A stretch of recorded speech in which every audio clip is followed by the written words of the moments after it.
It's Red Eye Radio. Gary McNamara and Eric Harley talk about everything from politics to social issues and news of the day.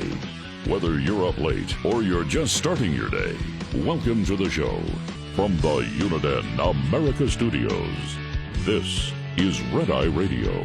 Hello and welcome. He is Gary McNamara. I'm Eric Harley. As we move into a Monday, welcome to, I guess, the first Monday of June. Gary, how are you? Hanging in there. All right. As always. Let me find it here. I want to get, okay, here it is. All right. All right. By the way, good to have you here. Yeah, good to be here. From my best friend, Jeff, who I've known since, 8 years old, maybe. All right. Something like that. Mm-hmm. All right, here you go. Yeah. I have, now just understand, Jeff, as conservative as you can get, and understand the sarcasm. I have real issues with the Red Eye Radio Friday show. Never did the host use convicted felon Donald Trump. Did you not get the proper terminology from D.C.? And I told him I would address it at the beginning of the show. Understand Donald Trump is a negatively impacted justice warrior. I forgot what Illinois was. He Individual. He is a temporarily displaced, predetermined, incarcerated person. He is a negatively impacted, justice impacted individual. Yeah. Remember, Illinois changed it, so Yeah. that's. Yeah. So I missed you on Friday. He was just trying to feed his family.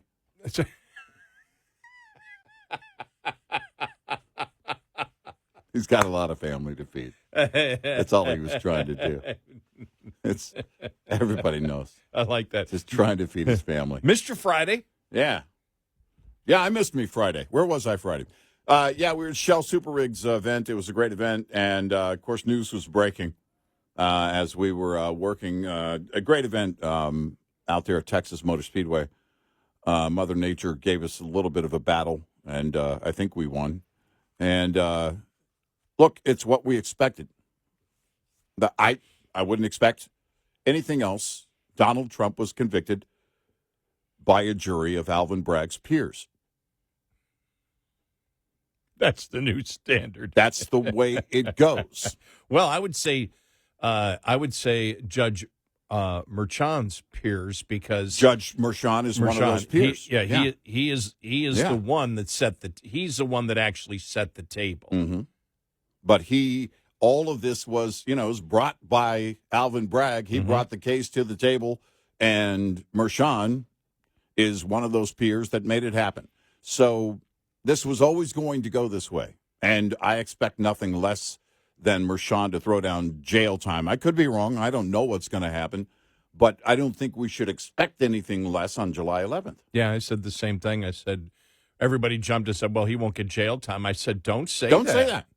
Don't say that. Right. All bets are off, and if you need any proof of this, as we line out the possibilities, if you're weighing the possibility, well, they would never, they would. They just did. Yeah.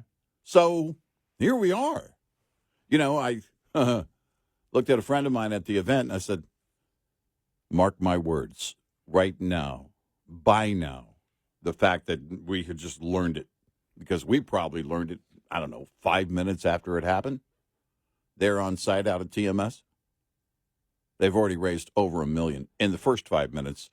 I guarantee you they'll be raising tens of millions, grassroots dollars, in the next 24 to 48 hours, and I was right. This is how it's going to go. Alvin Bragg wants a martyr, then you're going to get your martyr.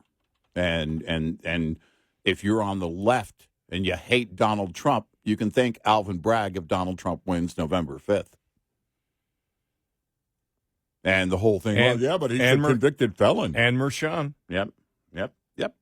These are the people that decide they're going to do it. It's when Alvin Bragg got this thought in his thought in his brain, then he ran on this. We're going to get Trump. Alicia James did the same thing, the Attorney General of New York State. These are people who ran their campaign on, we're going to bring down the political enemy. And Alvin Bragg brought the charges, and Alicia James, same thing, based on nothing, based on impeachments, 2 impeachments, based on nothing. You know, I had seen a little bit of Schmutzy's husband. Is it Schmutzy or Schmoozy? Yeah, Schmutzy. Yeah, I can't think of it. That from Seinfeld. Stephanopoulos talk about, we're going to find out whether America will elect, the first felon. That's not how I would put it. Mm-hmm. How I would put it is America ready to put the political party that has created crooked prosecutors and judges? Mm-hmm. Are they ready to put them back in power? There's always 2 ways to look at it. And here's the thing. I was thinking over the weekend, and it's amazing because I normally don't think on the weekend. My mind just goes into, limbo. Yeah. But everything, when you think about this, everything is a lie. This I'm going to call this Everything is a Lie week. You got Fauci going to be testifying before Congress. Yeah. You saw that Biden came out and said Israel came up with this, with this new plan. Israel didn't come up with any new plan. No. Everything is a lie. Everything. Yeah. Everything right now. You think about this. Everything. Everything about the whole Trump thing. Everything is a lie. He did not break campaign finance law. Mm-hmm. There is no evidence that he did that. The evidence that would be allowed in to show that he did not, the judge wouldn't allow in. You cannot, and my point is, what Republicans have to do now is tell the truth. Just tell the truth on everything. Just explain once you explain the case to people, they go, well, wait a minute, that isn't against the law? No. I saw the Megyn Kelly and Dan Abrams saying, and Dan goes, well, let's talk about the moral aspect. She should have refused and never gone down it. She still won the argument, but she should have never gone down that road. Well, because this wasn't a trial over his morals. Right. What he did was morally wrong. This isn't about Trump. Right. And it wasn't a trial over his morals. Right. It's about the rule. It's about what the law is, the rule of law. And by the way, the Constitution didn't fail us. People failed us. Yeah. Because people commit murder does not mean the Constitution or the law has failed you. That person has failed society. Mm-hmm.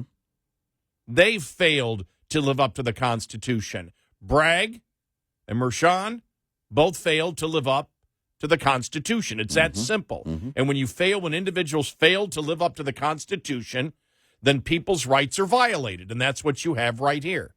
Yep. And I think it's real simple. I believe that the sentencing date was set for 1 week before the start of the convention for a reason. I think Mershon wants to put Trump behind bars a week before the convention. I think that he wants Trump to appear, a virtual appearance. They could do that, a jailhouse appearance at the convention. Oh, I thought I thought about that. That's what I said last week, because that was you had loyal Trump supporters. Well, he won't do jail. I go, don't say that. It's 4 days beforehand. I think they would love nothing except what they believe would set the Republican convention in chaos by putting him in jail. And I heard could he be out a pending appeal? I could see Mershon going, well, no, he has the means to go anywhere. Doesn't matter whether he's the most recognizable person on the planet. The only thing you could say is the fact that there is no bail for him right now. He's out on his own recovery. Well, no, I mean, if they sentence him to jail, right, let him out, stay out pending appeal. and that conversation over the weekend. Well, here's the thing, though. I don't think Mershon sees it the same. In fact, Mershon's, if you look at his MO, it's going to be more of, well, no, he may be recognizable, but he has the means to go anywhere in the world. He could disappear in a heartbeat. Well, that would be tough with Secret Service protection. Think like Mershon, Gary, not Gary McNamara. I am thinking like Mershon, and Mershon maybe thinking, if I put him in jail, it's another $200 million that he'll be able to raise. I don't think he cares. He didn't like see this. We saw this coming. We knew what this was going to do. It was a guilty verdict. I guess I look at this saying that when you talk about, we got another 3 weeks before this happens, and with the polls show that he is still leading, will the pressure be on for Mershon, especially if Donald Trump increases his lead? Biden is faltering like crazy. I can't believe that Biden. I can, but it's just amazing that whether it's the blunt lies from Mershon, or as I said last week, the bluntness of Mershon basically communicating, I don't give a damn about the law. I don't give a damn about the law. I don't care about protecting anybody's constitutional rights at all. The bluntness of doing that is the same thing as the bluntness of the insanity of the Biden administration. For Biden to come out and say Israel created, this New Deal, and Israel had nothing to do with it. Right. It's just mind-boggling.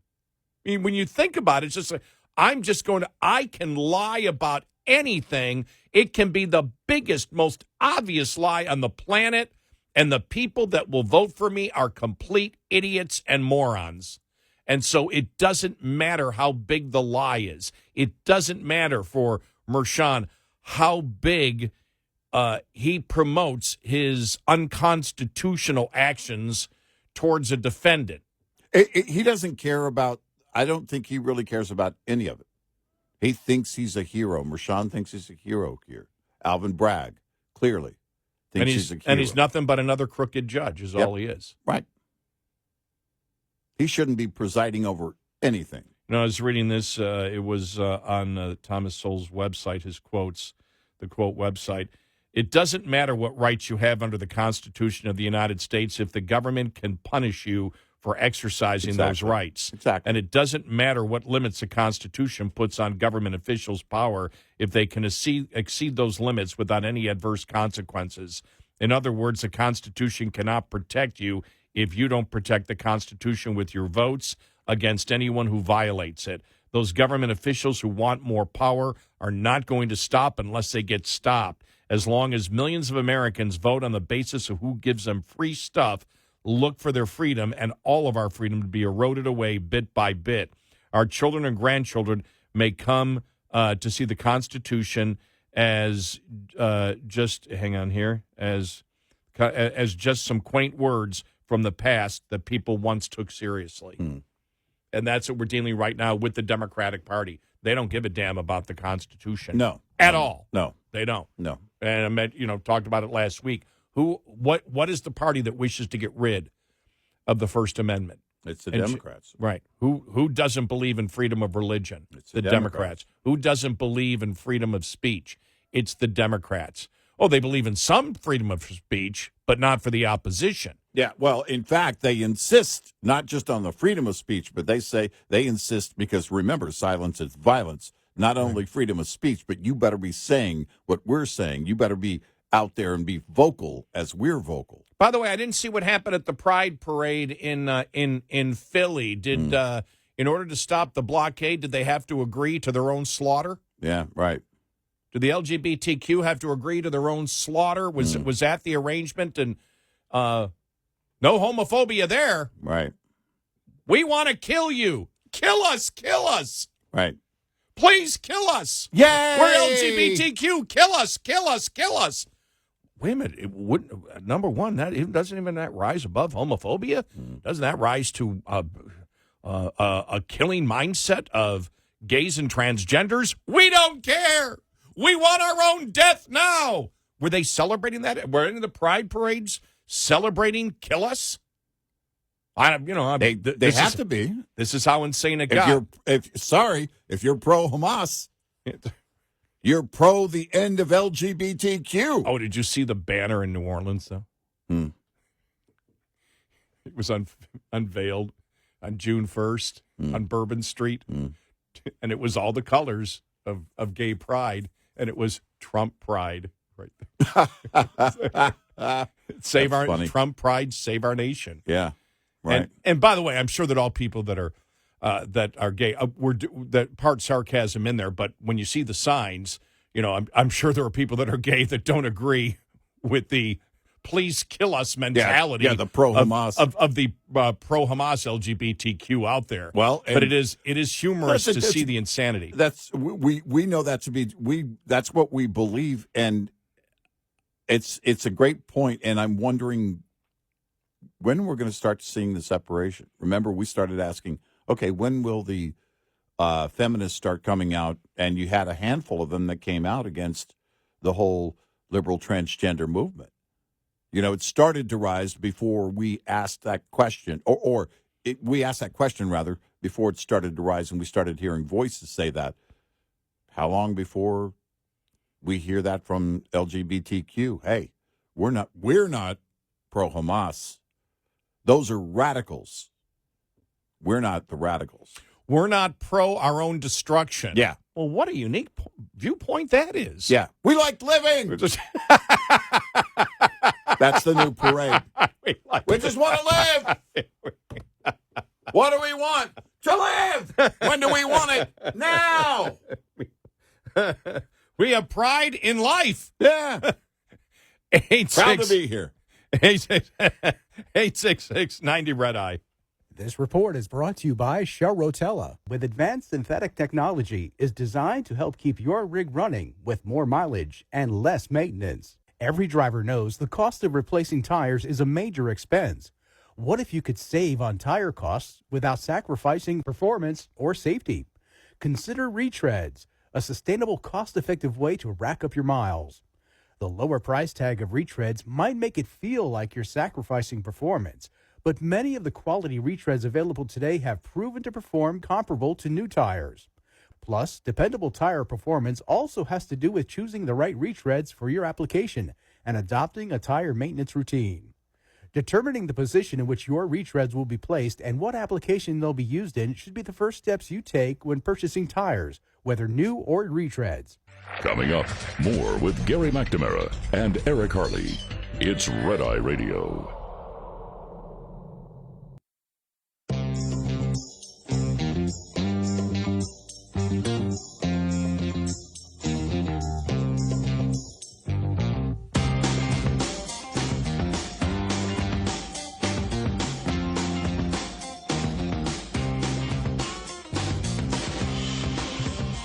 It's Red Eye Radio. He is Eric Harley, and I'm Gary McNamara.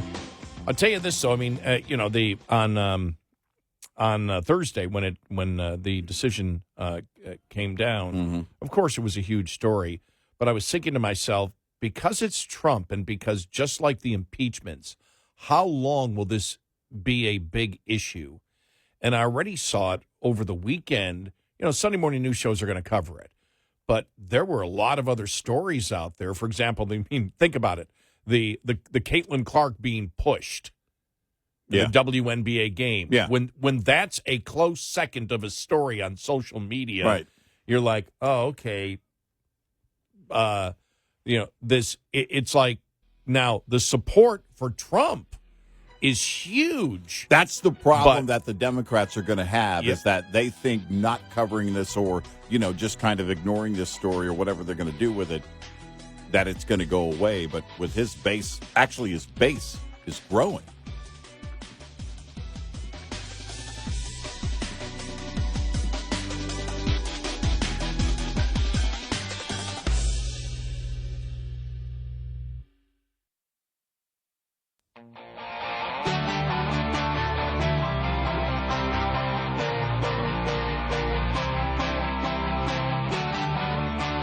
You're listening to Red Eye Radio from the Uniden America Studios. It's Red Eye Radio. He's Eric Harley, and I'm Gary McNamara. Download our Red Eye Radio app today. You can listen when and where you want if you can't listen live overnight. Continue our discussion about how long the Democrats will actually, hit this as a major issue. I'm reading here from the New York Times, and here it is. Democrats push Biden to make Trump's felonies a top 2024 issue. Now that former President Donald Trump is a convicted criminal, the Democratic Party finds itself wrestling with a choice that will help define this year's presidential race. Should it try to push his felonies to the center of the election? Why would that be a controversy? If you truly believe that it's so obvious that he is a convicted felon and is guilty of these charges, why would there be any hesitation at all? The entire story is the fact that Democrats inside the party want to push it, but maybe restraint is needed. Excuse me, if it was obvious that he committed actual crimes that rose to 34 felonies, this article wouldn't exist. And that's my point. And when you look at, for example, Dan Abrams, I think it was Friday when he had the back and forth with Megyn Kelly, and he couldn't explain anything. And then he gets on with George Stephanopoulos and says this case should have never been brought, whatever. And even he went to, well, what about the morality of what Trump did? I don't give a damn about the morality of it. I care about judges and prosecutors following the Constitution of the United States. This isn't about Trump. It's about lawfare.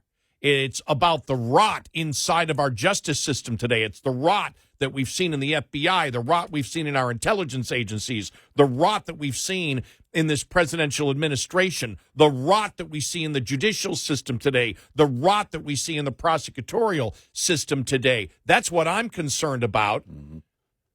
And there are going to be candidates that morally in their personal life I don't like, and at times it may make me not vote for them. But his personal moral characteristics are not the issue here. It's the government following the Constitution of the United States, and it's about the government not lying. It's about judges not lying to juries. It's about following the damn law and the Bill of Rights and protecting defendants. That's what it's about. And the reason that the New York Times is asking this question but never gets to the real problem that Democrats have is because they know what a problem it is if you discuss this, if you continue to discuss and say Trump is a, convicted felon. Go ahead, see where it gets you, because more people, as you saw over the weekend, George Stephanopoulos gets on there. We're going to have to decide whether we want a convicted felon. Then he can't really make a legal point, the entire show. The problem with this issue, just like every Democrat issue, is they have to lie. They can't tell you the truth. They can't tell you the law. Here, they cannot make a case on it, and that's why I started the show saying, just like every other issue, Republicans need to tell the truth about what the law is and why Donald Trump, in this prosecution, is a victim and his constitutional rights were violated. It's interesting because I've been saying for a long time, you start on a false premise, everything that follows sounds logical. But it is also false because it began on that false premise.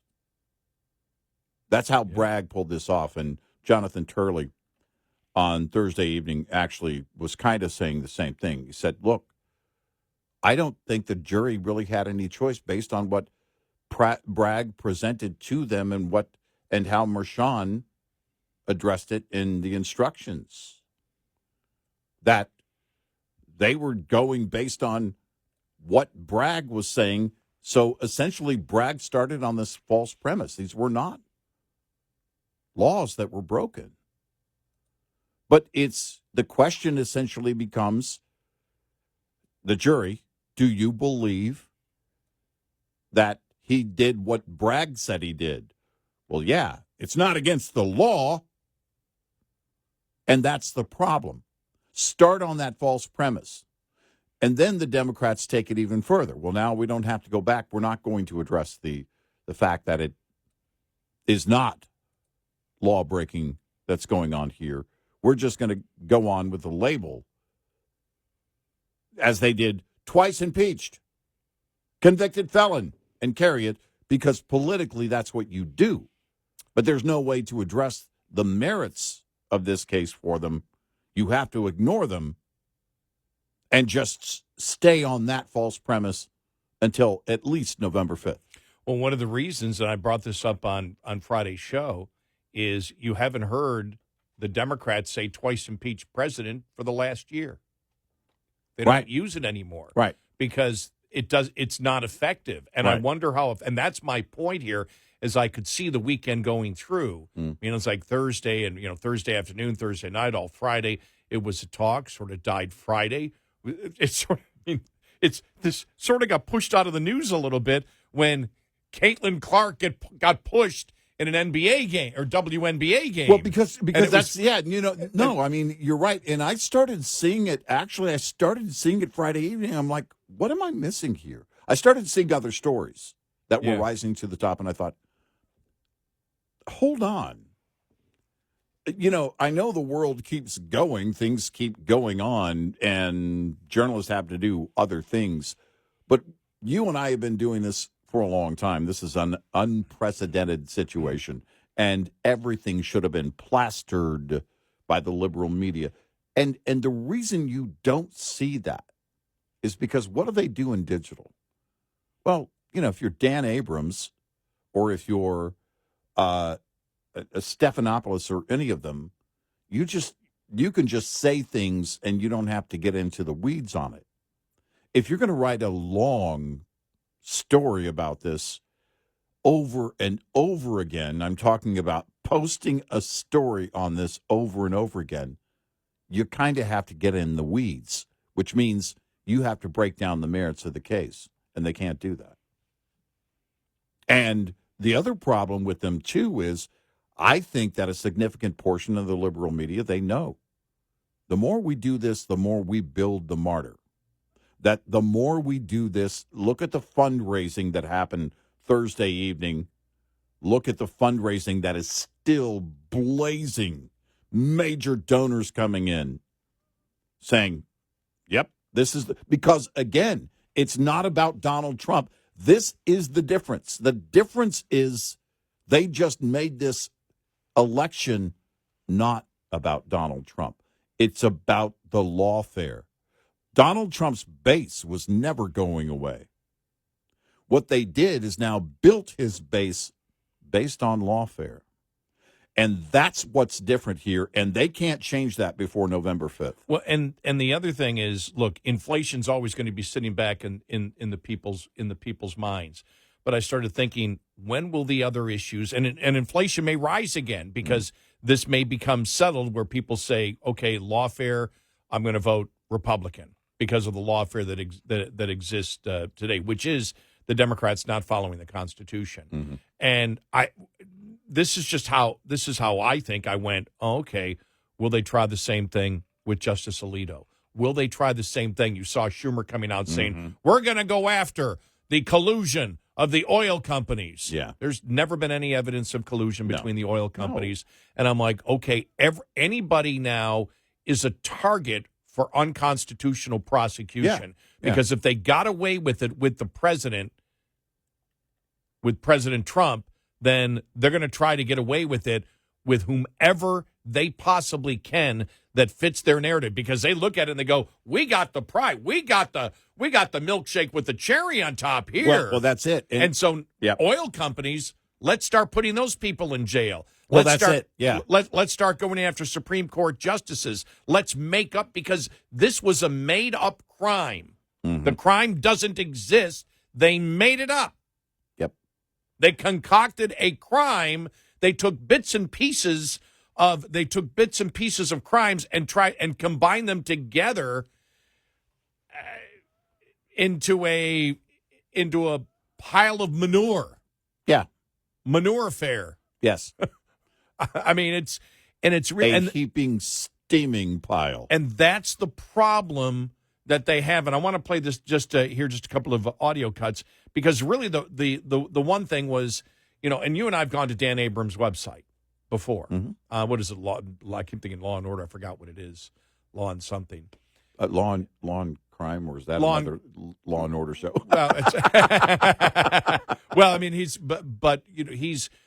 talked about the law before, but when he was on with Megyn Kelly, and that's not the undercut I'm going to play. He was talking about, well, this isn't legal, but the moral. It's not. This isn't an issue on his moral issues. It's got nothing to do with the moral issues of Donald Trump in the past. None. It has to do with the law. And so they went back and forth, and he could not. She was like, tell us what law? Campaign finance law. What part of campaign finance law? And she had him on the run at the end. But then I sit there and go, uh-oh, he's on ABC with Schmutzy. Mm-hmm. Excuse me. Schmoopy. Schmoopy. Schmoopy's husband. Mm-hmm. And if people don't know what I'm talking about, his wife, Allie Wentworth, was Schmoopy on Seinfeld. Mm-hmm. But here he is now, a couple of days later. Here he is. You can say, I don't think that based on this fact pattern, anyone else would have been charged here. And as a result, when you're talking about the former president, I don't think they should have moved forward with it. That was the position I took going into it. Okay, there's one, all right? Mm-hmm, mm-hmm. And that's the point. You cannot make the legal case. And then here we go. Here's more of it here. But on the second question of the jury instructions, yeah, there's some real appellate issues here that are serious questions about why didn't the defense even know what the charge was that they were going to be applying, what law that was going to be applying. Which of these three underlying laws? Exactly. And so there were a lot of questions for the defense going into this, I think, as they were making their closing arguments, not even knowing sort of what the law that they were going to be battling over was.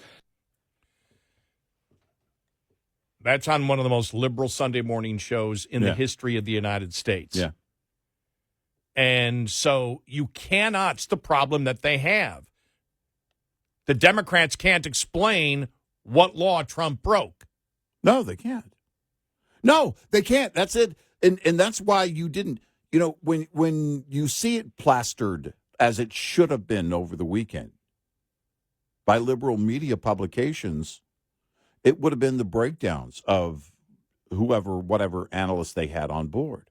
But what did you see from the analysts actually? What have you seen all along? You've seen the Jonathan Turley, who is not a Trump fan, break it down in terms of the law itself.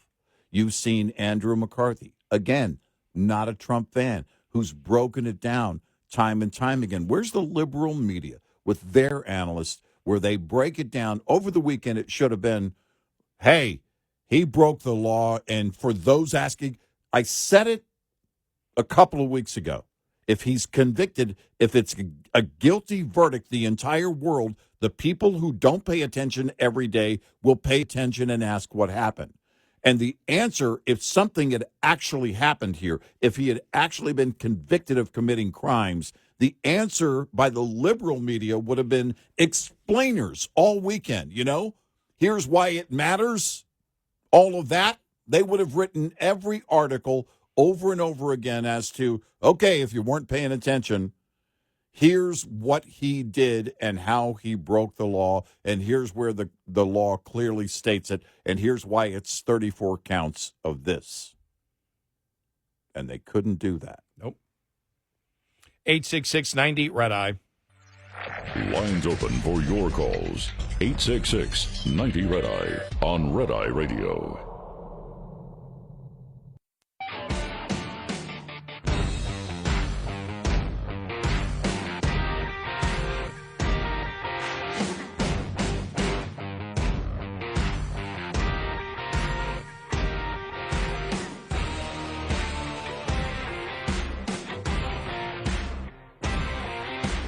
It's Red Eye Radio. He is Eric Harley, and I'm Gary McNamara. So it's like I said, when I over the weekend with the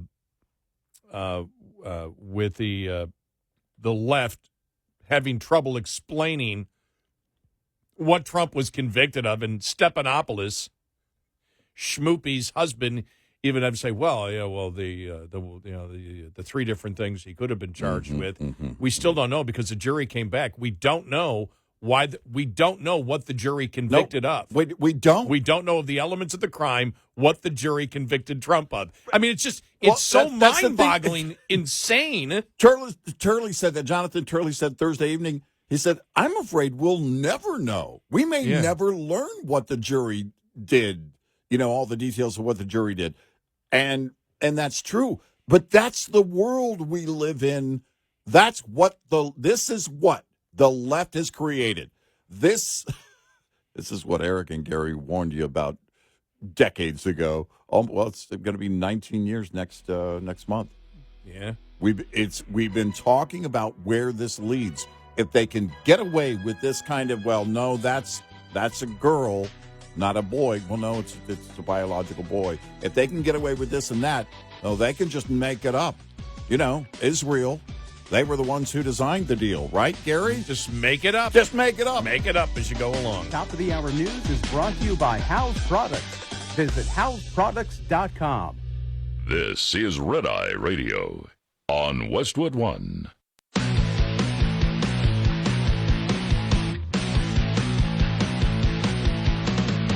Now, it's Red Eye Radio. Gary McNamara and Eric Harley talk about everything from politics to social issues and news of the day. Whether you're up late or you're just starting your day, welcome to the show. From the Uniden America Studios, this is Red Eye Radio.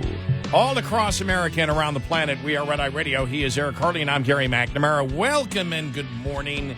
Thanks for being here.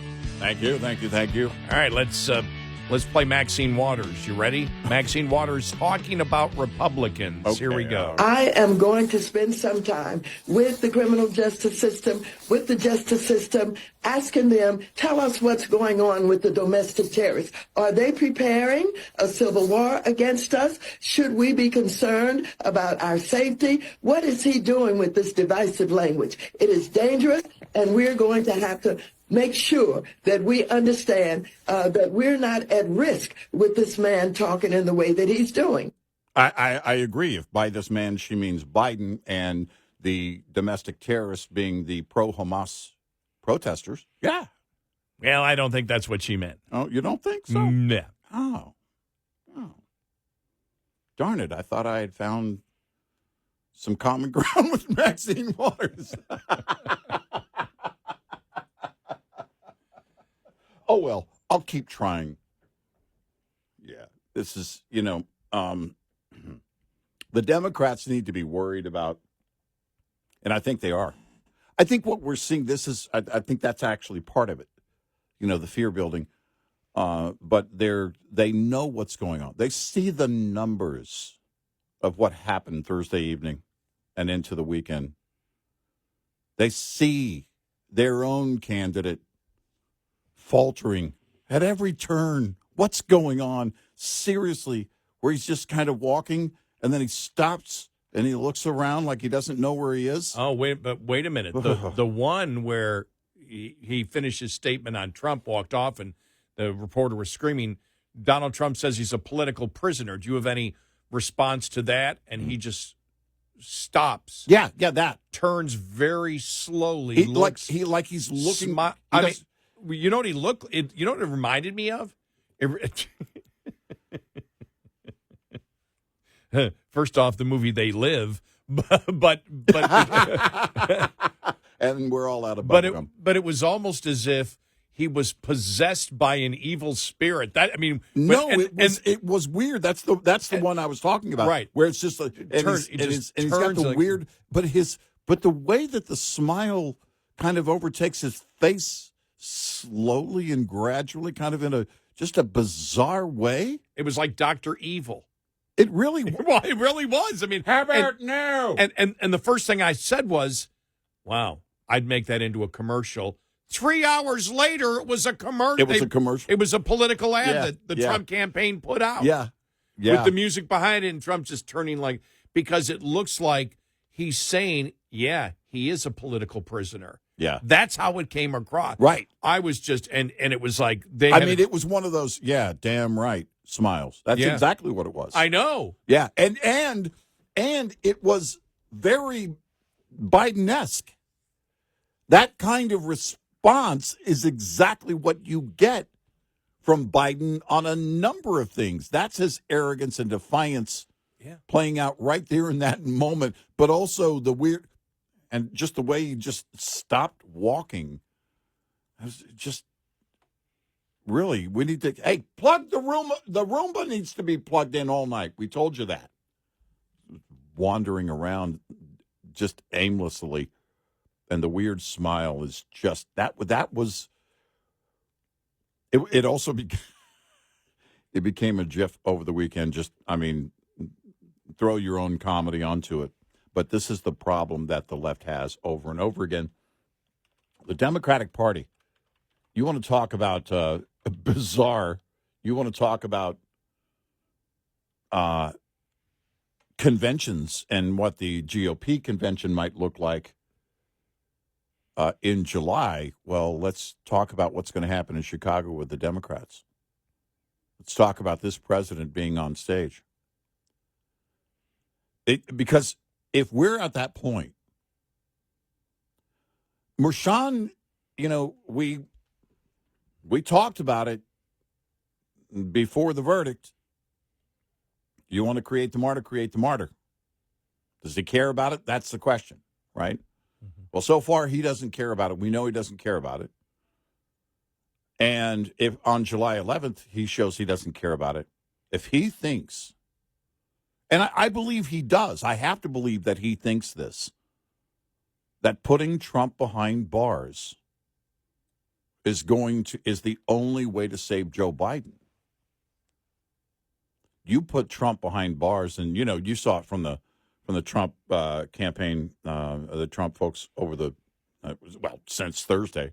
I'm a political prisoner, and they're sending out email blasts. It's all over social media and the fundraising that's going on there. Put them behind bars, man, and we've totally gone into Banana Republic mode. And it's not about Trump. It's about the people you've connected with that weren't paying attention before. I've been saying this for weeks now. Not people like us that in our audience and everybody else that's paying attention to every part of this going through. The people that were like, okay, they saw the headlines, they kind of know what's going on, and now they really see what's going on. You got their attention, put them behind bars, and I guarantee you the entire world will be looking at America, including Americans. This is a banana republic now. All bets are off. And I'm not convinced that Mershon even cares about that. As I said, I don't know. They don't care that, because New York is a banana state. Mm-hmm. It's still to see whether the United States is a banana republic because you haven't had the judicial, you haven't had the appeals done, and the American people have not yet spoken on it. And so we'll see what happens over the next couple of months. What you have right now is a state that is absolutely corrupt in their judicial system. I was telling some people the other day, they said, well, when I retire, they're not going to let us. Liberals are not going to let me retire. It's too much fun, right? Yeah. But they said, would you come back to New York? No way. No way. I'm not, as a conservative talk show host, you think and I'm saying to myself, businesses aren't coming back either.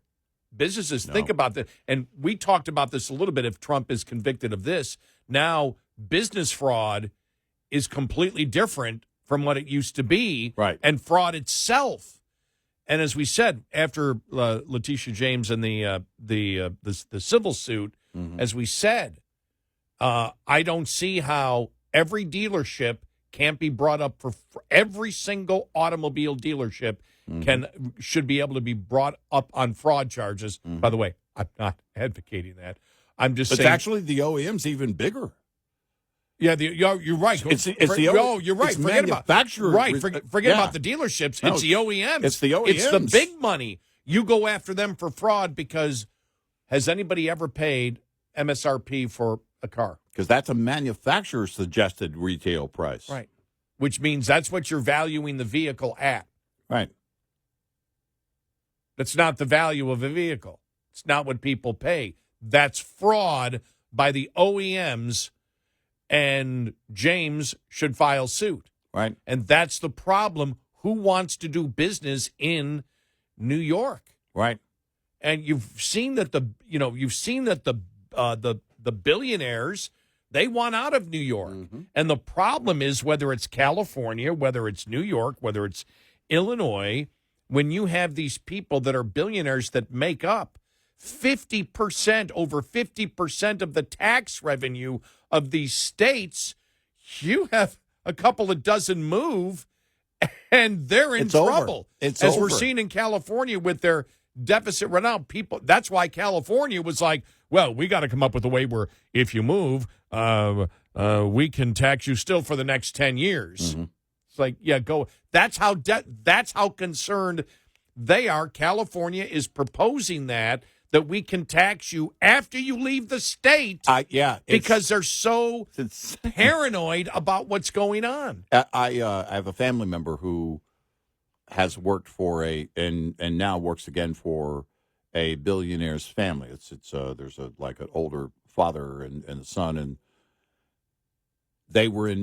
she was living in New York City when she first started working for them, and then had to leave and came back to Texas, and then got word that they were moving to Texas. And that was, and to me, that was the story. I wasn't going to get into it with her, but it was like, there you have it. We're going to go, first of all, we're going to go where our money goes further. We're going to go where we won't face this kind of prosecution. You saw Adam Schiff. If you don't want to be prosecuted in New York, don't commit a crime in New York. No, let's rephrase it honestly. If you don't want to be prosecuted in New York, don't live in New York. Don't live in New York. Yeah. Don't do business in New York. And because that's what it comes down to. It doesn't matter. They'll make it up. They made it up here. And you're right on the rest of them. I mean, going after Alito, going after any of them. They'll go after, and I suggest they'll probably find something, people like Elon Musk, anybody who's outspoken. They don't have to be running for office. Let's find a way to prosecute them. And I would venture to say that you have other prosecutors, liberal prosecutors, and it's outside of New York and other states that are looking at this going, yeah, let's see if we can get something on this person. Thank goodness we have states like Texas, like Florida, and a number of other states that will work against this kind of lawfare. But we have far too many states that are working even harder to bring people down. Dershowitz said there are people, this is Dershowitz talking about his own party. There are people that know this is wrong but are happy that they're not following the Constitution. Yes, I'll see if I can find the audio on that, because I just thought about that now. They're celebrating. They're giddy about this. They think this is a victory. By the way, they really only care. They live in the bubble of today. They only care about the momentary victory. As for them, obviously they would like this victory to last until November 5th. But if you're blinded by this decision that came down on Thursday, then you don't see what it did moments after. You didn't see it coming ahead of time like most people did. You create a situation where grassroots people who have never made a political donation were making donations. And the big money that was, I won't say they were completely sitting on the sidelines, but you didn't hear them stepping up before now. And there has been, remember what was going on in the primary. I forget which states. There were 2 states that Trump visited. One was, I think, South Carolina, and there was another one in the Northeast that he visited, and it was fundraising efforts solely. He was going there talking to big money in those 2 states. And there was a question, okay, can he get the big donors on board? Now, that was a primary. It's a different animal. He hadn't been prosecuted yet. But that's my point. Now that you have this guilty verdict come down on Thursday, those people know, these big money people know that it could be them next. They have to fight this. They have to put some real money into this, and it's not about Trump. It's about them. It's about the survival of capitalism in America. It's about the survival of individuals who just simply want to be vocal and oppose the left. I don't think it's a coincidence that Schumer and them said we're going to go after big oil now for their collusion. Right.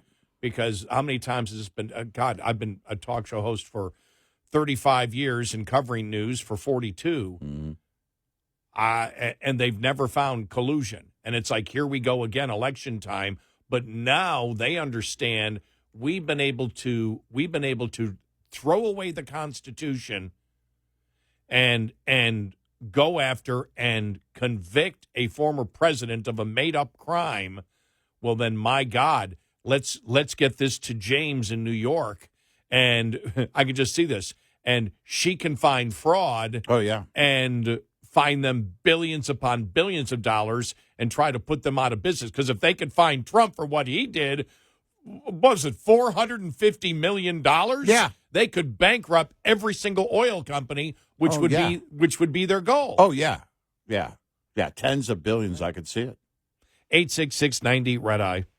Brought to you by FPPF, Fuel Power Max. Uncompensated detention at docks frustrates drivers of all stripes. If you're an owner-operator, you have at least some control over the matter. Make the subject a standard part of your rate and/or contract negotiations on the front end. You can use your own numbers to calculate an hourly rate to compensate for lost income opportunity, as well as fixed costs, which don't stop when the truck stops. Those two elements of a fair detention rate were deemed appropriate by most of Overdrive's audience almost a decade ago.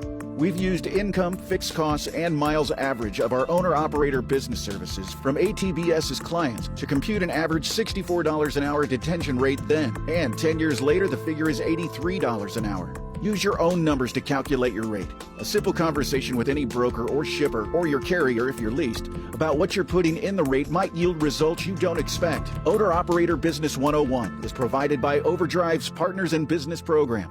Go to overdriveonline.com to the Partners in Business section of the website for more details on this and many other topics. Brought to you by Shell Rotella. With advanced synthetic technology is designed to help keep your rig running with more mileage and less maintenance. Get in touch with Red Eye Radio, toll free at 866-90-RED-EYE.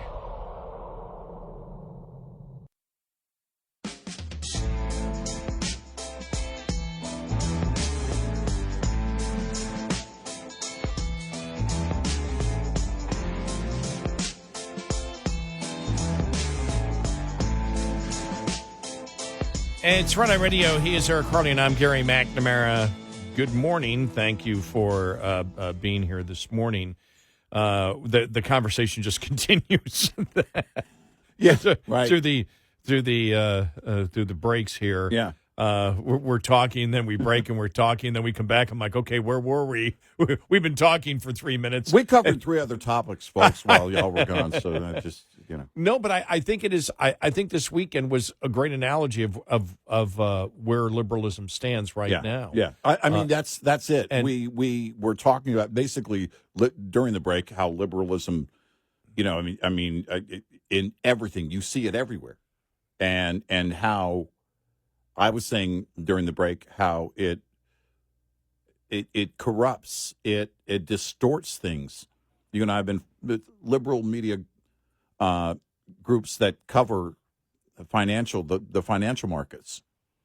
If the numbers can't tell you the truth, if you don't know how to assess things and you have to apply your agenda to it, if you're going to be delusional in that way and ignore the numbers, and that's exactly what happens, then expect that this is how the world will run or not run. We're a nation that has so much wealth yet to create. But a liberal mindset is what stops everyone from benefiting from that. We can't bring prices down retailers can have, the price wars and everything, post-inflation, post-record inflation, and right now in stagflation, quite possibly. But in order to get back to our real buying power, for American families to get that benefit of that expanded buying power, we have to let that expansion of wealth happen, and we're keeping it from happening. That's the thing. We're creating policy that goes after capitalism every single day because capitalism brings out a more conservative mindset, quite frankly, and liberals will never allow that.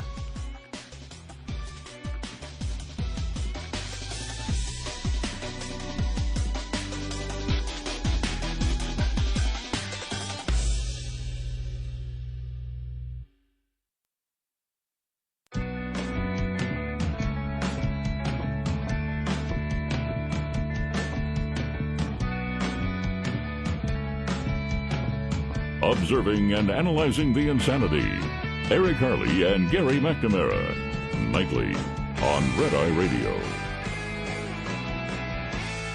It's Red Eye Radio. He's Eric Harley, and I'm Gary McNamara.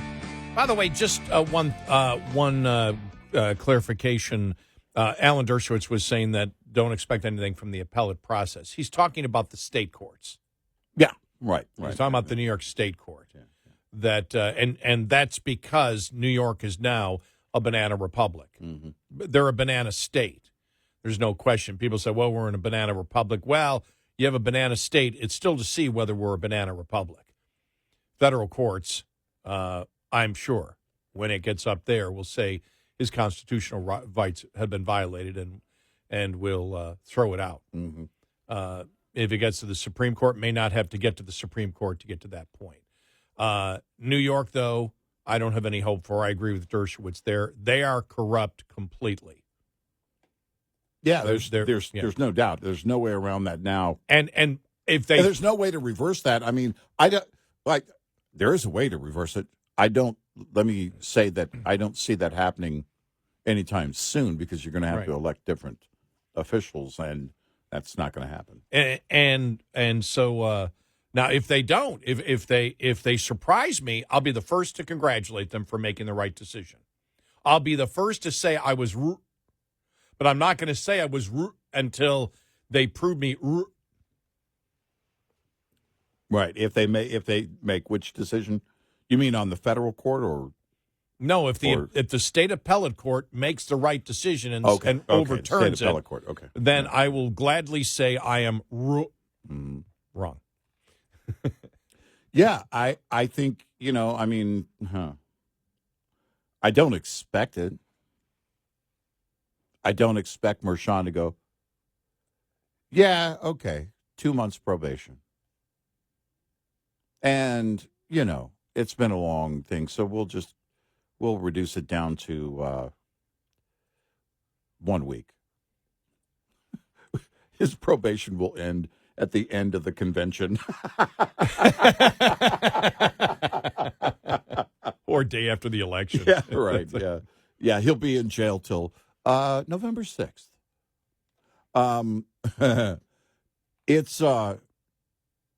This is the problem, though.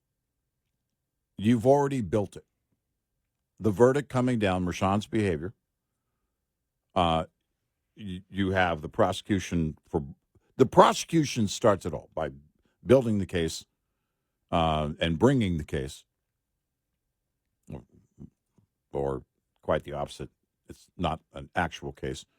And then Mershon walks it through, ushers the whole thing through to the end. So you have the American people looking at this going, no. I think what they realize, too, is that this isn't, while this happened in New York, this mindset isn't unique to New York. That it is very much alive in other states. Now, do other states look at this and learn from it? Do those other blue states look at this and go, yeah, we probably shouldn't go that direction? I don't know. Remains to be seen.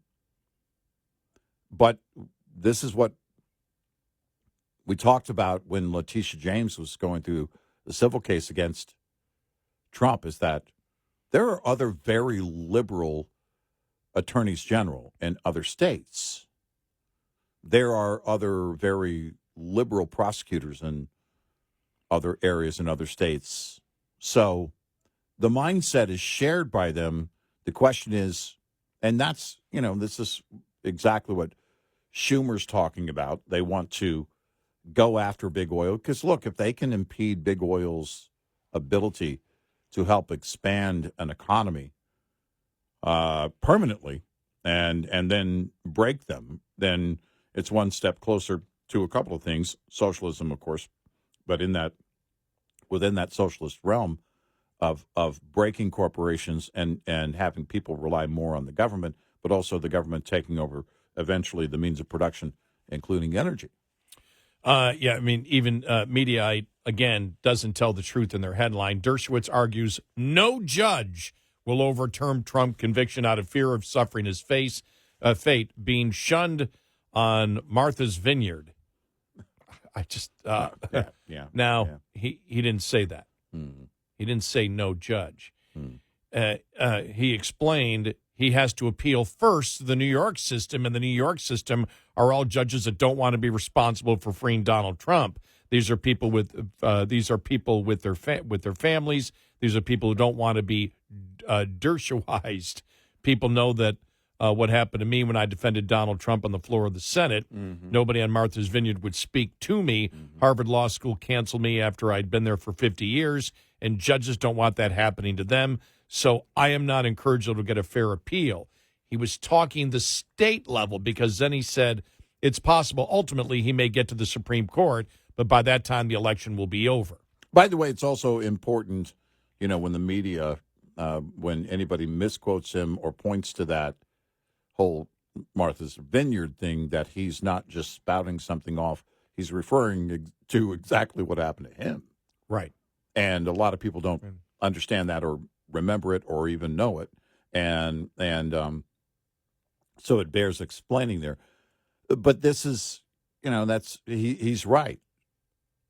You're going to have to move further and further out in that appeals process likely to get a true verdict. And the problem is, and of course the initial reaction was, we need to do the same to them. And as I explained last week, I said, look, you might find a local prosecutor who may want to go after a fraud case for Biden somewhere after he's out of office. That might happen. What you're not going to find, what's going to be much harder to find, is crooked constructionist judges. Right. Judges that, because it's not liberal or conservative, as we've explained. You'll hear that all the time, whether he's a conservative judge. No, you're a constructionist judge. You may hold conservative opinions, but one of the conservative opinions you hold is you're originalist and you're constructionalist. You're not going to deny a defendant their due process rights because you may be a conservative, but the fact is you believe in the Constitution. The problem with the Merchan or the liberal justices, and they're proud about it, they don't believe in the Constitution. Mm-hmm. They believe they should change it. Yeah. Conservatives and or constructionist judges, as a conservative, you believe, no, I don't interpret the law. Excuse me, I interpret the law. I don't make law. Mm-hmm. So it's not that, and what the media is always trying to do is saying liberals want to push liberal ideas on the court and conservatives want to push conservative ideas. No. Liberals wish to make liberal law, liberal justices. Mm-hmm. Conservative judges believe that the Constitution, there is a process to do it, and the Constitution is supposed to be decided through the people and their legislatures. Right. That's the difference, and they always try to blur that line, and that's a very important distinction. Yep. Extremely important. So right. That's the thing. You can find, you right at go to the highest, Sotomayor. Did you see Sotomayor last week? Mm. I cry over decisions. Shut up. Yeah. Yeah. The one who was, oops, I got caught. on a hot mic. I got caught in a hot mic. I'm not supposed to say that we actually make law. Yeah. Not supposed to say that. No, we're not supposed to say that. But I just did, and we actually laughing. believe it. They don't take see, that's the problem. They don't, and then she laughed like it's no big deal. Yeah. They don't take the Constitution seriously. All they care about is the political win. That is the danger that we have right now. The danger is not that you have a rogue judge. The danger is, I mean, there is a danger to that, but that's not the major danger. The major danger. The major danger is that there is a significant portion of the population that doesn't give a damn about the Constitution and is okay with jailing somebody with made-up crimes because it's somebody that they dislike. Right. That's the problem. Now, Yep. where do you learn that? You learn that in the schools. Yep. You know, if there are any liberals out there that look at this and say, whoa, I hate Trump, but this isn't right. The concern that you should have in terms of if they're willing to do this to Trump, they're willing to do this to anybody, isn't that the other side would come after you. It's that you have to know that your side has been, again, the silence is violence side. If you're not doing everything that the far extreme radicals want you to do, you may not be pro-Hamas. Well, you're no longer part of their group if they're pro-Hamas.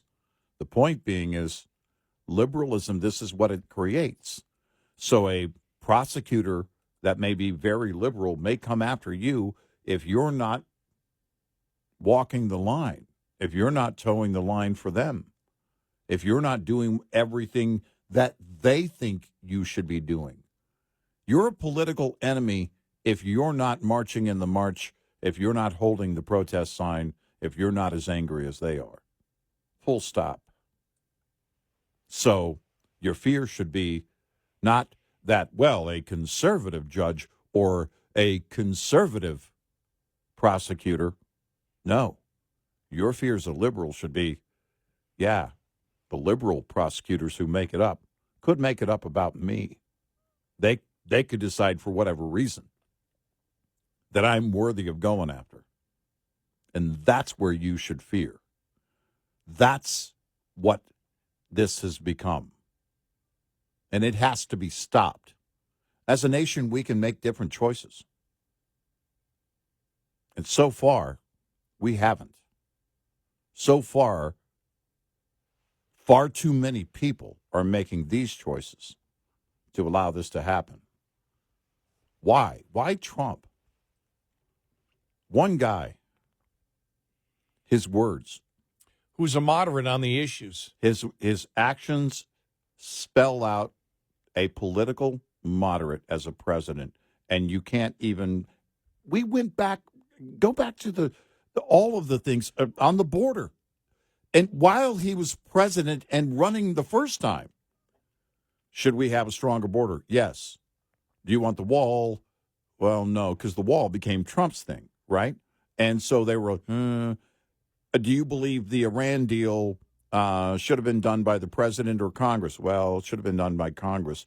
Do you believe Trump should reverse it? Well, no. When you introduce his name, it changed opinions on the issues. He's a moderate. By his actions, he's a moderate. On the issues, a significant portion, if not the majority of Americans, agree with him. Mm-hmm. They certainly want inflation down. They certainly now want the border secured, including the idea of a wall or a barrier. So he's got them on the he's they're with him on the issues. Well, when we Douglas Schoen and Roy Teixeira, both Democrats and Democrat consultants, said Biden has to be more MAGA-like. Yep. Even suggesting a wall. Yeah. That was the mind-boggling. Yeah, just amazing. I still, that night we read that, it was like, oh, my God. Just amazing. 866-90 Red Eye. We'll be right back. with more Red Eye Radio with Eric Harley and Gary McNamara.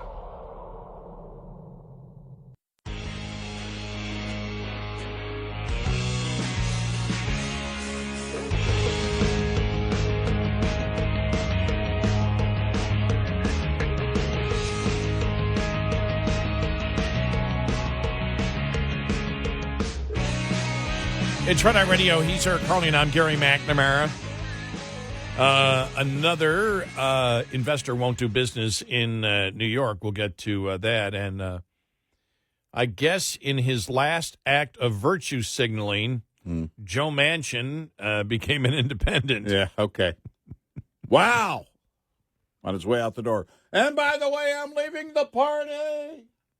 Okay, fine. All right. Yeah. And I'm quitting Facebook. I laughed when I saw that story. I went, well, you're out. What are you talking about? It's like, I'm leaving the party. You're leaving. You're leaving altogether. I like the additional Facebook. I'm assuming that was sarcasm. Yeah. Okay, yeah. I just want to make sure. I don't know. He might be leaving Facebook. And another thing. I was like, oh, come on. Yeah. Hey, Joe, nobody cares. It's that's so a Joe Manchin move. I know. Of course. Well, God bless you, Joe. Yeah. Thanks for living up to the Joe Manchin creed. Greatly appreciated, Joe. Someone's gonna paddle out to your boat and give you their 2 cents.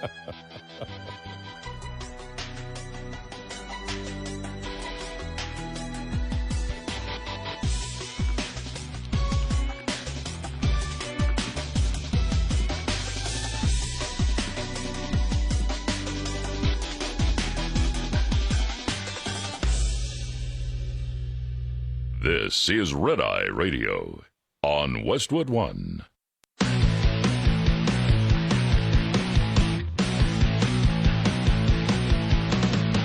Now, it's Red Eye Radio.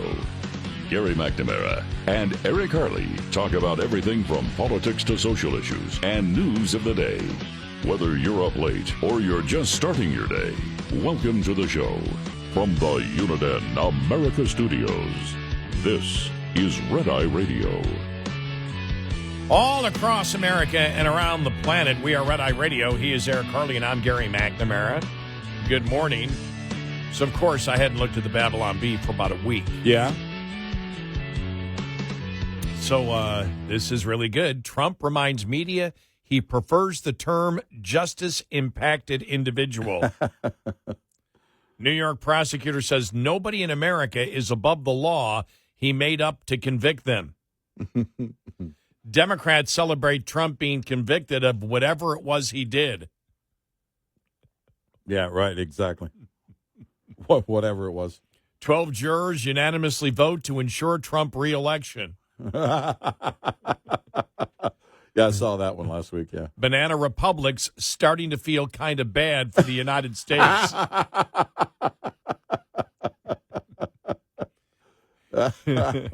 GOP bands together to produce most strongly worded letter of all time. Oh, that's funny because it's true. Oh, my gosh, that's great. Trump. Oh, I love that. Trump sentenced to 4 years of confinement in small Oval Room in Washington, D.C. Oh, my gosh. And finally, one that has nothing to do with the Trump trial. Clowns distance themselves from Libertarian Party.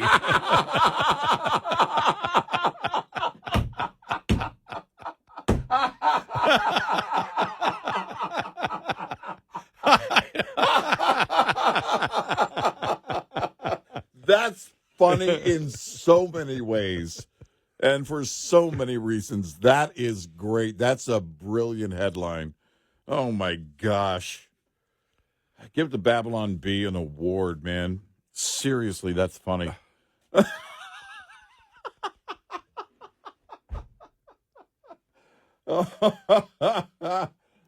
Oh, wow. And I love crimes. They have another one. Crimes during Pride Month. Buckling seatbelts. Absolutely no male to female connections.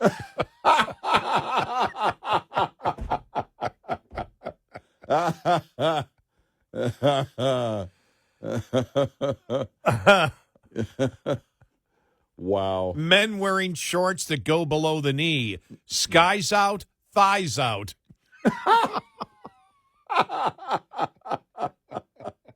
Oh my gosh, the best one though was I said we started the show off with it, but the pro-Palestinian things. Look, I've said this for years. Since I became a talk show host, I said this because the whole pride thing came out, and I said, look, the whole concept of whether it's gay pride, white pride, black pride, it's all dumb. If you're not talking about the conceit of pride, which again, the 7 deadly sins, which is vanity, excessive complimenting on your own accomplishments. Pride is something you feel because you accomplish something. Pride is not because of your sexual orientation. Pride is not because of the color of your skin. It's a false, bogus concept. It always has been. And if you truly believe that your identity is in your sexuality, you got major problems with your thinking. End of story. And like I said, Philadelphia, I don't know how that ended. I didn't find out how that ended. Did where the pro-terrorists blocked the Philadelphia Pride parade? How did that end? Did the LGBTQ, the LGBTQ, the liberal, put liberal in front of it. Did they have to agree to their own self-genocide? Yeah, I don't know what the demands are, right? What are the demands that you must agree to? Right. We support Hamas because we support our own genocide. Yeah. Is that the thing now? Must be. I don't have the memo or the rule book in front of me. Yeah, but it must be. Don't get on our case. We're simply observing and asking questions that, but like liberals, you only get like half of a statement. They never complete the sentence. It's like, Trump's a convicted criminal. On what? I don't know, but he is. So you can't complete the sentence. Yeah, right. And as we've stated with liberalism today, they can't. Everything is a distortion. Everything is a delusion right now with the Democrats. Tell me what isn't. It is. From the thing. Let me get to. I just got to get to it. Oh man, I could. We're jumping from topic to topic. You know why? Because everything is built on distortion. So if we get on distortion or delusion, it's every topic. Well, when you have to cover the liberal left that's jumping around on everything, that's what you're going to have to do. Here it is. Biden lied. This is from Channel 7 Israeli National News. Wow. Biden lied. No Israeli would have come up with the egregious proposal that Biden announced. Yeah, right. And it's like the President of the United States, Joe Biden, went in front of cameras at the White House on May 31st and presented a multi-stage process for an end to the war in Gaza that would release all hostages, declaring it to be an Israeli peace plan. It would be interesting to learn from Biden which Israeli came up with this plan. Right. Exactly. According to Biden, we would get all of our hostages after we release several hundred merciless killers and accept a ceasefire that would become a permanent cessation in fighting, but no word about the defeat of Hamas and its leaders. In other words, Biden's Israel plan gives a victory to Hamas. Yeah. And he said it was Israel's plan. Mm-hmm. That was the mind-boggling thing the other day. I'm like, this isn't Israel's plan. He can't be serious. And he wasn't. He was lying. Well, that's it. And when you can get away with any lie, then you just make up a bigger lie every single time. You lie about something that is obviously a lie. And he gets away with it. That's mind-boggling. It really is. And where are the people? I know they support lying. I know the people that surround him, those closest to him in his campaign and in the White House. We know they support the lying. But they have to know, well, yeah, but this one's, there's no way that you're going to get away with this lie. Or are they living the delusion that, okay, no, we can get away with any lie? I mean, it has to be one or the other. There's no way to answer the question, hey, why did you lie about this? Well, you know, when you look at, like I said, everything is based on a lie. The border's been based on a lie. Mm-hmm. Everything on the border's been based on a lie, as we know it from the beginning, that the border is, the border is secure. I can do nothing about it when he's actually the one that did it. Yeah. And now considering doing something about it. Yeah, right. I mean, it's all, it's a lie across the board. And, you look at every issue out there that they lied about. Defunding the police was a good idea, right? What a bunch of idiots. Right. That taking the pro-Hamas position. Yeah. Well, that's, again, there was no way it wasn't, I guess, ever going to end or get to this place. It's not over. I shouldn't say end. When you look at the next logical step of the mindset, well, it gets you to this. Well, you're not talking, it used to be, Gary, that the talk about, remember the actual talk about a two-state solution? And remember that? We're old enough to remember the actual discussion when there was actually people that were talking about it. And that idea was in the abstract, right? Mm-hmm. It was, okay, if we were to do this, post-October 7th, you had people, and you still have the liberals and these protesters talking and protesting in the abstract, but in the wake of the reality of the brutal reality of October 7th, as if, and they're doing the same thing with things like inflation. The liberals are talking as, well, what are you talking about? No, the economy's fine. It's everything's fine.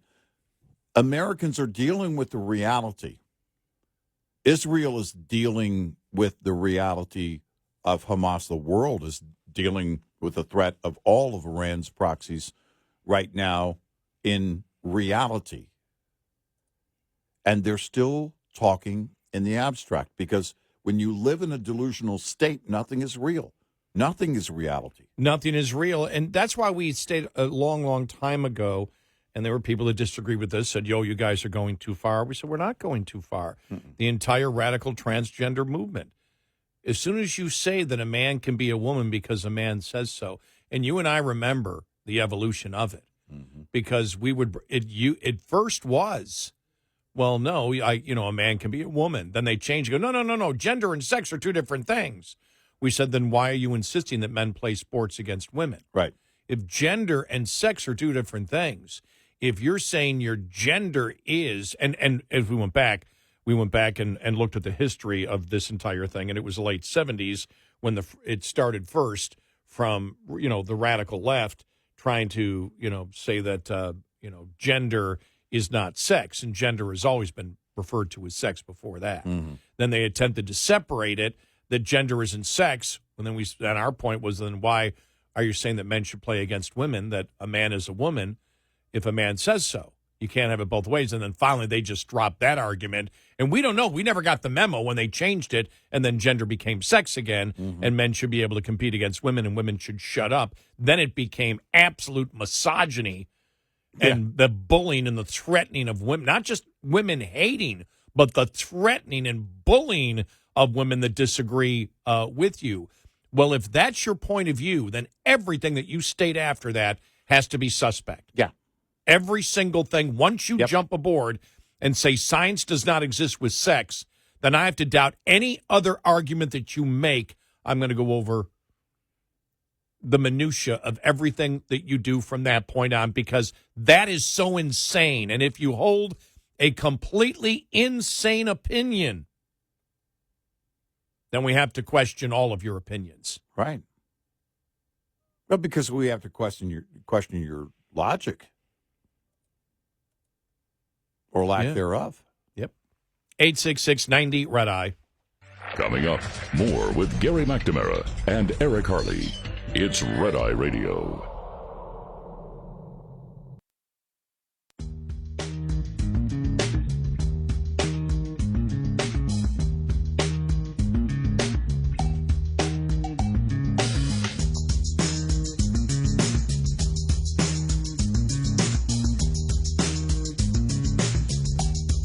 It's Red Eye Radio. He is Eric Harley, and I'm Gary McNamara. Welcome and good morning. Well, after the verdict, this was on Fox Business News. Cardone Capital founder Grant Cardone said, "Nope, not going to do any business. I'm not going to invest in New York." Grant, you will no longer be doing business in New York City because of Trump's guilty verdict. Tell me more, please. Absolutely not, Stuart. I mean, I said this when the ruling came out for the $355 million that I couldn't. We had $500 million to invest in New York City this year. We have since reallocated that money to Florida real estate. New York City Why? is. You don't trust the legal system in New York? You don't trust the politics here? Is that it? Well, you already, as many great things that are going on in New York City, you just have too many other risks that as a fiduciary of other people's money, I can't raise the rents. I can't evict. I cannot predict the taxes. We're going to reward people. I literally might be required to provide housing to illegal people. I can't collect the rents and I can't get them out of the property. I can't call the police to actually do anything when there's a crime on the property. If I can't collect my rents, I don't know what my expenses are going to be. Why would I do business there? And after yesterday's ruling, I don't want to go to jail. I don't want 38 convictions or 34 convictions. I don't want 7 years, something I did 7 years ago, to be a problem today. Do you know of any other investors, real estate or otherwise, who are pulling out of New York and New York State? I have 15,000 investors with me at Cardone Capital. We've raised $1.3 billion. If I went to them today and said, I want to invest in New York City, they would not give me money to do that. Let's suppose one of the greatest cities on planet Earth. Yep, agreed. And nobody wants to go there and do business. Who do you blame for all of this? Well, I blame the legal system. You know, this is clearly the political system's been weaponized. The legal system's been weaponized. If they can do this to Donald Trump, a former president, regardless of how you feel about the politics, if they can do this to a former president, what can they do to Grant Cardone? What can they do to any other businessman? And that is why so many business people, hedge fund operators, and investors are leaving blue states. I left California 13 years ago because I saw this coming. Mm-hmm. Quick. You know, I just want to make this comment. I don't know if I said this when you were here, but in the last couple of weeks, I don't want to get into the details of who this person is and where they work, but they work in the financial sector, and told me even before the first ruling, James's ruling with the lawsuit, the civil lawsuit, their financial institution will do no business in New York. The same reason, the legalities, you don't know where the law is going when it comes to liability, and so they just said we're out. Yeah, and now with these two things happening, it's like that's a double whammy. We would never go into New York. We had no plans to do it anyway, but we're not going to go into New York because we can't trust the legal system. We don't know where they're going to go. And that's what Greg, Cardone said. And on top of that, when he talks specifically about New York City, all the things, if you're going to invest in real estate, what you can and what you cannot do, there's just too many rules and regulations. And not even that, not even the rules and regulations. There's too many unknowns. Nobody's going to invest money if they don't know. Yeah. Well, and because they don't know how far this whole thing's going to go. They don't know what decision might come their way or against them in any part of the legal process. And there's no way you can invest money if you've got that massive. It is the question mark. It's every question mark on every issue. And I would never even consider investing a dime if people were to tell me this. And I actually know someone that said the same thing, that said that it's actually a company they work for, and said, and they're an executive with the company, we had to make a decision to get out of New York. And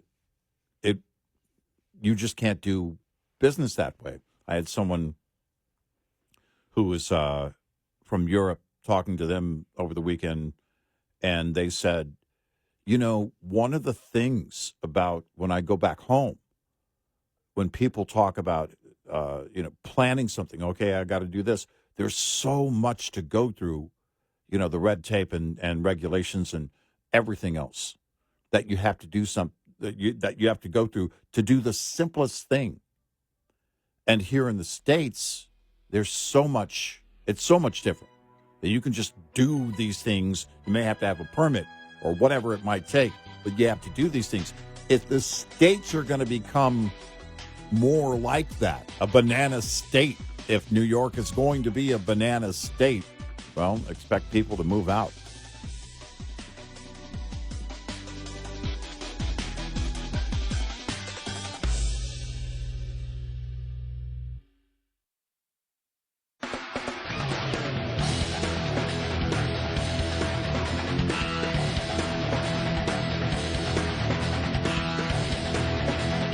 You're listening to Red Eye Radio from the Uniden America Studios.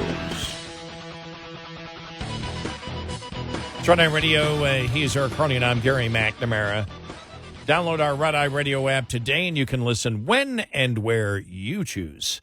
All right, this is Jonathan Turley. This would have been from Friday, but it was his analysis and just, the fallout of this. And I think he just does a great job talking about the fact that we're not used to this as Americans. Right. That's why when a lot of people say, said the other day, well, we believe this will happen or this will happen. Nobody knows what's going to happen here. Right. This is completely uncharted territory in the United States. Here's Turley on this. Well, the president emphasized that it was a state, not a federal case, although being in that courtroom, it was often hard to tell because the feds had decided there wasn't a crime to prosecute for a federal election violation. There wasn't even a basis for a civil fine coming from the Federal Elections Commission.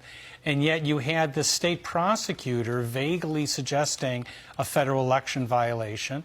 We still do not know what he was convicted of with any specificity. We know they were unanimous that there was a secondary crime that was the motivation for the dead misdemeanor or misdemeanors being committed.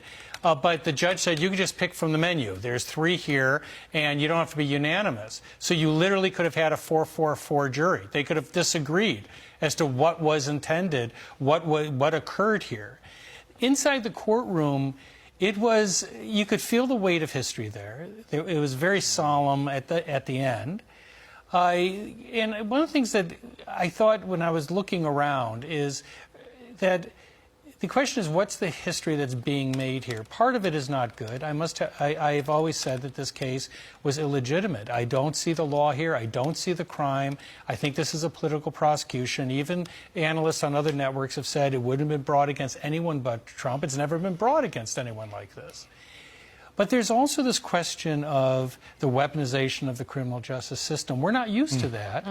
And we haven't seen it in this country really since the Adams administration, the use of the courts in this type of predatory way. it's going to be interesting to see how Americans react to that. It's in our DNA that we have this resistance to the use of the courts. Yeah. So this may be one of those moments where we make mistakes in the court system. We have a court system that corrects them, so we have to have faith in it. But sometimes mistakes can produce reforms.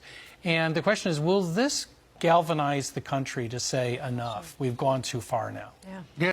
The only thing I would disagree with Turley is none of this is a mistake. No, it's deliberate. It's deliberate. It's calculated. It wasn't by accident. Yeah. It's not like we don't know the law. Oh, that's what the law is. Alvin Bragg did not misinterpret the law. Mershon did not misinterpret the law. Deliberately take well, let me say this. They didn't take a charge and say, oh, well, they made up something completely. Yeah. This is completely out of the liberal playbook and very deliberate. And starting from the gag order, it was unconstitutional gagging Trump but not the witnesses. Right. And the fact is, the gag ruling, as we all know. The one thing that really got to me, and I think we probably talked about this before, it didn't seem like, it was where Mershon was seemingly protecting the right of the prosecution and the prosecution witnesses, where that doesn't really exist. What exists is when you're in a court of law, protecting the rights of the defendant. Right. It was if the rights of the defendant didn't matter, it's the rights of the prosecution. And I know there's really not the rights of the prosecution in the same way, but that's what it seemed like. I'm protecting the rights of the prosecution. The defense, damn it, you have no rights. Right. I mean, that is the opinion that I always got out of this. That was the feeling, and the fact is, it wasn't like, am I reading this wrong? Is the judge just not explaining it right? No, the judge was so blunt in really wanting to promote to America that I am the dictator of this courtroom, right, and I can make unconstitutional decisions over and over and over again. Eat it. And don't roll your eyes at me. And don't roll your eyes at me as I'm doing it. Yes, exactly. I mean, it's just insane. And it is absolutely deliberate. And there's no way around that. Yeah, that's how blunt it was. Yeah.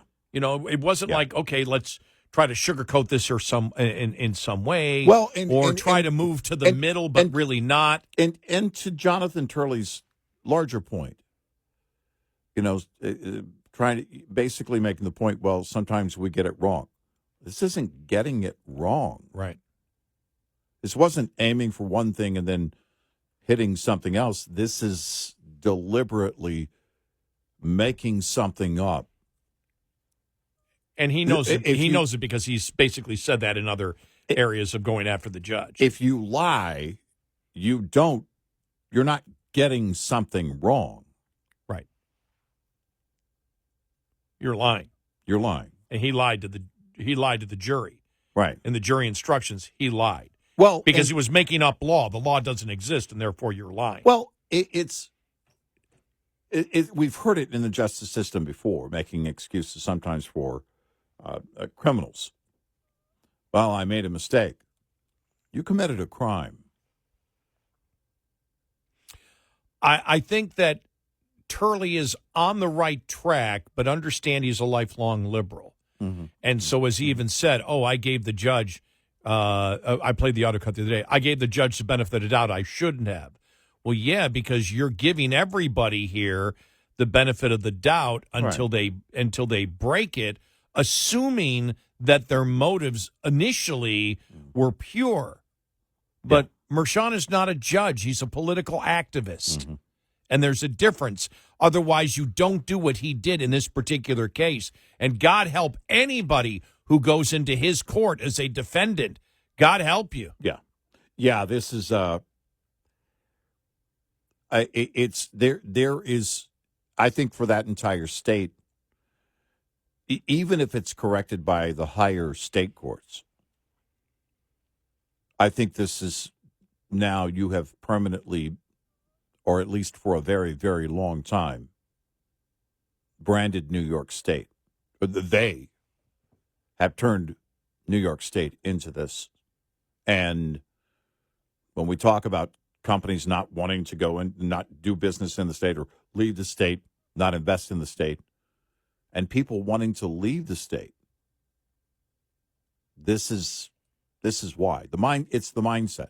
Even if you think, well, because I do have confidence that Trump will be victorious. I do believe, I don't know if he'll win the election, but I think in this case, I think he's going to win it when it gets to the higher courts ultimately. But that doesn't reset everything. It doesn't change the mindset. In fact, you could argue they would be more vigilant in trying to get things their way and going after people through lawfare. That, okay, what did the appeal court say in this case? Well, let's see if we can do a workaround the next time we go after somebody or a company to make sure that the appellate court can't come after us here, here, or here. I think this is how they spend their entire time coming up with a way to defeat the opposition, because on the merits of the issues, they can't do that. I was reading Byron York column in the Washington Examiner, but really the preamble to it that he had on Twitter and X. Must be accurate here. And he was saying, because the question is, what drove Democrats to this point? Yeah. What got the culture of the Democrats to this point of making up crimes because they tried so hard, with Russia collusion and failed, and the impeachments and failed? But what is it that has driven them so long to get to this point and then view it as an incredible victory when they know that, well, you're probably going to lose an appeal, and now you may lose the election because of it? He goes, but what drove them to this insanity? And he said, and it's something that we brought up, it's when the Democrats started talking about in 2015 and 2016. You and I remember this well. And I think when people live in the bubble of today, they forget how passionate or how joyful it was, especially as you got into the summer of 2016, that this quote that was, and I think they were talking about Roy Teixeira, who now is looking at the Democrats going, you ought to be more MAGA. But I believe he was the one that started it in the article, because I said Teixeira, and I think it's him they're referring to. He just used the last name, though. But it was all over the place. The media was stating the Democrats may never lose a presidential election again. Yeah. Ever. Right. Because of the changing demographics. That there was this incredible joy that Democrats thought they were going to have, basically eternal power. And they were so incredibly sure of it because nobody, like an outsider like Donald Trump, could beat the establishment Democrats. Right. And then they did everything afterwards. I will say this, though. I have seen more Republicans and conservatives promoting what happened in Russia collusion and Hillary Clinton and talking about her federal elections campaign, violation with the dossier and how that actually set up to get a warrant. And you know as well as I do, you get a conservative prosecutor on there who wants to prosecute, you could get a conviction somewhere in there. Oh yeah, right. You could get it, and they never did.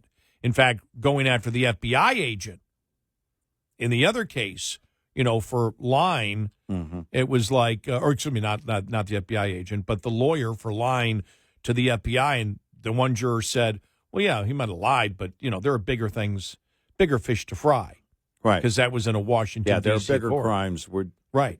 That's what the one juror said. Right, but nobody denied the crime. Right. Nobody knew the crime existed. Right. And so the problem for Republicans, though, is this is embedded now in the intelligence agencies, in federal law enforcement, and in many, not all, because the ultimate federal court is going to, that's Donald Trump's reprieve in the long run, is the Supreme Court of the United States. But so much of the courts and so much of our justice system and legal system and law enforcement are occupied by stinking, filthy, unconstitutional rot. Mm-hmm. And I don't think I'm strong enough in that wording. Yeah, and it's not going anywhere. It is. No. This is a mindset that is not going to change. It doesn't change when they lose elections. It doesn't change when a case is overturned. It's not going to change. It is fully indoctrinated into their brain. 866-90-RED-EYE.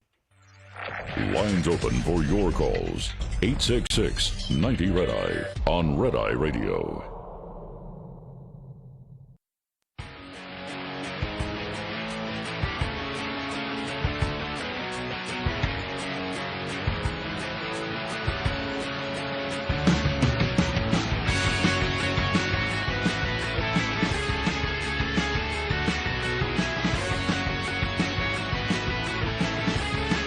It's Red Eye Radio. He is Eric Harley, and I'm Gary McNamara. Coming up following the top of the hour, we'll hear from Alan Dershowitz. It's interesting because he was asked the question after the verdict, because Rich Lowry wrote in his National Review column, everything was rigged. The judge was rigged. The prosecution was rigged. Right. The instructions were rigged. Everything was rigged. Right. And this is after the Biden came out and said we shouldn't question the jury's verdict. And he asked Dershowitz, who do you agree with? You know, should we criticize a verdict? And he said, I voted for Biden. I agree with Trump. So we'll get to that coming up here. And the interesting thing about Dershowitz, and I don't know if people under 50 understand, or maybe under 40, I don't know what the age limit would be, how liberal Alan Dershowitz is and has been over the years. Oh, yeah. And we, for example, we'll play Jonathan Turley, we'll play Dershowitz. For example, we don't play a lot of, what Trump's sons have to say. Because everybody in the conservative media is playing it, and the whole point would be, well, okay, it's his son, he's going to take his side for it. Right. The people that we have played are the people that hit the legal aspects of it, and none of them are Trump supporters. Right. And we do that so people understand that what we're talking about is not the politics of it. I mean, there's always the politics, not that we won't. But in the case of this actual case, it is the legal facts behind it and what the law is. So when you have an Andrew McCarthy, when you have a Jonathan Turley, when you have a Dershowitz, and like I said, I don't always agree with Dershowitz. Turley, I agree with most of the time. In the past, I haven't agreed with Dershowitz. Over the last 5 years, it seems like he's changed in a way. But all of those are not, everybody we've mentioned, none are Trump supporters, would never vote for him. And so what is it about? Like it always is for us here on Red Eye Radio, the issues, the specific issues, and the law. Yep, the law.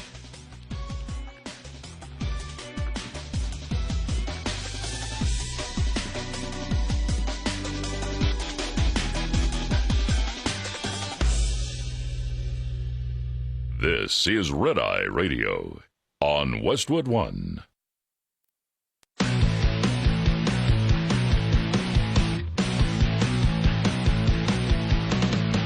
Now, it's Red Eye Radio. Gary McNamara and Eric Harley talk about everything from politics to social issues and news of the day. Whether you're up late or you're just starting your day, welcome to the show. From the Uniden America Studios, this is Red Eye Radio. All across America and around the planet, we are Red Eye Radio. He is Eric Harley, and I'm Gary McNamara. Good morning. Made it to a Monday. Coming up here this hour, we'll talk about Fauci. Fauci before the House Select Subcommittee on Coronavirus. All right. That should be interesting. Yeah. And we'll hear from Rand Paul.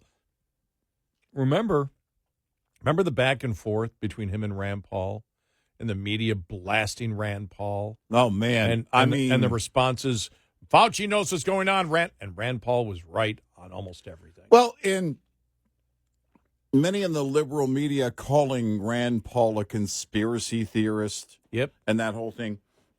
Two more of my grandchildren graduated over the weekend. They walked the stage Saturday evening. Thank you. I'm so proud.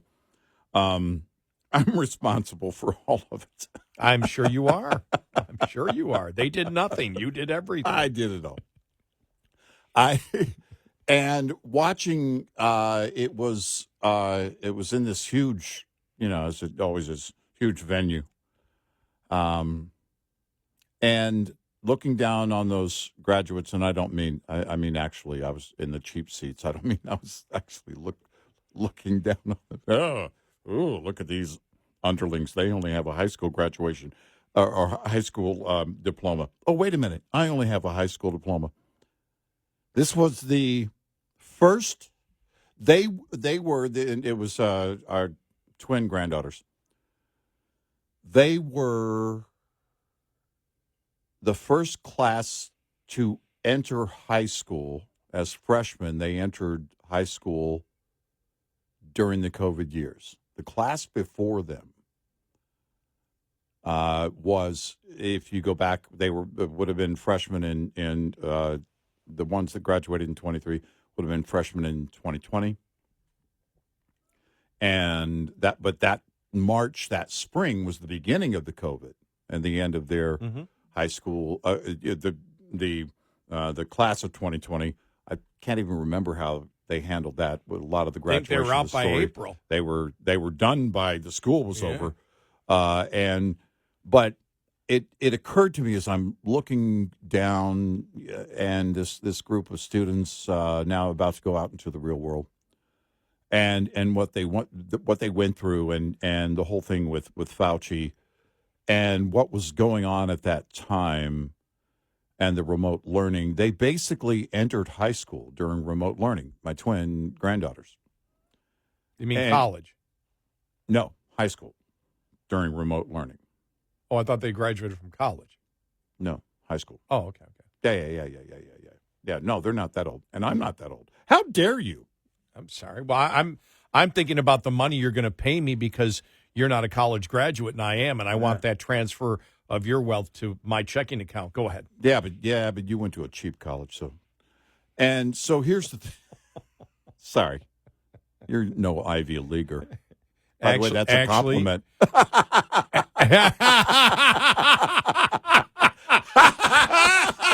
And I mean that as a compliment. Oh, my God. That's great. I'm going to use that from now on. You're no Ivy Leaguer. What? I complimented you. I mean that as a compliment. When you just brought it up, the college I went to was just of all the colleges in the area, had the lowest graduation rate. It was just announced. I saw in the paper yesterday. Oh, really? Yeah. For this year, you mean for this? For like this year, yeah, or like the last couple of years, more people dropping out and not getting not graduating. Wow. Yeah. Wow. That's so. When you said that, it's like, did he read that article in the in the Buffalo News? And I read Buffalo State's where I went. Wow. Now they're Buffalo State University. So I don't know what they are now. Yeah. Go ahead. But I think I think about these young children, and they are just children. That the twins will technically be adults here in a couple of months, but I mean, that is what as they entered high school in that time, that would have been the heart of the remote learning thing. And I remember what was going on. Now, then I think of the impact of it all and the impact of children. And when you're telling children, well, you got to put on, everybody's got to put on a mask, and someone could get sick and die if you breathe on them, and you could get sick and die, and if they breathe on you, and the world is ending, and we create this zombie apocalypse and this overreaction by far too many people in powerful places. That was COVID. At the beginning, you carve out the first 2-3 weeks and find out what's going on. But it wasn't that long before most of us started having a suspicion about, well, wait a minute. What is this really, and who does it affect? And then eventually the scientists that actually were saying, hey, this is not this, it's something else, we're being shunned and carved out as pariahs of the medical community and certainly by the liberal media, not just here in the States, but globally. It is absolutely criminal how that was handled. And I was kind of, in that moment as I'm thinking about that during that graduation ceremony Saturday evening, I thought, I'm proud of all these kids that have accomplished this, and then they're going to go on and do great things. Certainly, my two granddaughters that are sitting there amongst them. But holy cow! When we tell kids the world is ending, and we don't have any forethought as to how that's going to affect them, should we be surprised at the astronomical suicide rate of adolescent women? Should we be shocked at where kids are going and the heightened anxieties by all of them, and the difference in the mindset that we allowed to happen, or in some cases helped create?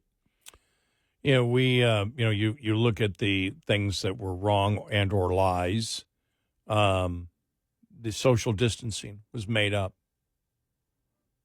Yeah. The whole 6 feet. Remember the little? Yeah. They still have them in the stores I go to, but they've just changed them as the line to the self-checkout. Yeah.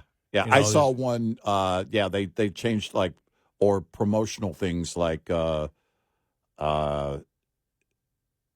this way to the or frozen foods this way or something like this. I saw that on one floor. But that that was completely wrong. Masks, as we found out. Yeah. Masks was a fraud. The fact that and it's really interesting. You go back and you look at some of the ads and some of the interviews that were being done. Remember, the left was pounding, if you aren't vaccinated, you're the problem, because that's when they were selling the fact that the vaccination helped stop the spread, which it did not. From what we know, there was no difference in stopping the spread. Once you got the virus, you could pass it. The only thing that really ended up still being true today is that if you took the vaccination and you're looking at the odds of dying, and if you're over 65 or over 75 and had underlying conditions at that point, or had severe, if you're obese and had underlying conditions, that it would soften for most people soften the extent of the disease, of the virus. Other than that, the fact of, remember, my God, you remember how they just went crazy when you just mentioned the fact that what if it came from China? What if it was manufactured? And now I think that probably it would be, you're in the majority now of scientists believe that it was probably manufactured and using American taxpayer dollars to do it. We know they were funding gain-of-function research. Fauci lied about that. That's obvious now. I mean, the evidence is out there. Right. Fauci lied about that. And, he's a gentle old man, and since he talks that way, well, I found out that liars come in all flavors. Yeah. Liars come in all flavors. Why? I don't know. I can't tell you. But, Rand Paul, we'll have that some of the audio coming up here following the bottom of the hour, who said he committed perjury. He lied. Mm-hmm. Remember that back and forth going on? Oh, my gosh. Oh, my God. It was just, if people remember just that, maddening. it was. And then the response of the media would be unison. Rand Paul's a nutcase. He's a conspiracy theorist. Yep. He was right. Yep. Look, they called everything a conspiracy theory. They called the Russian hoax thing a conspiracy theory. In other words, when conservatives were calling out and pointing to what we call the Russian hoax, well, that's their conspiracy theory. Well, the only conspiracy was from the DNC and the Hillary campaign. They were Stossel did a thing on the whole, like 10-minute segment on COVID. Mm-hmm. And he was talking about there was this one guy out there, in California. He was surfing. Nobody's out there after him. There's the police boat dragging him from the water. Yeah. Because it's like, what the hell? Yeah. And I remember the rule even here in Texas before Texas woke up. It was like only 4 kids can play together outside. Mm-hmm. Remember? People were yelling at you if you were on a jogging path and you didn't have a mask on. Oh, yeah. Well, you couldn't be on a jogging path. It was, early on, you couldn't go outside. And then at first it was, how dare you wear the masks? We need to save those for medical professionals. And standing in the same line 10 minutes later, why don't you have a mask on? Who don't wear the mask? What? Where's Cedric? Yeah. Cedric, who don't wear the mask? It was absolute insanity at every level. And then you got into the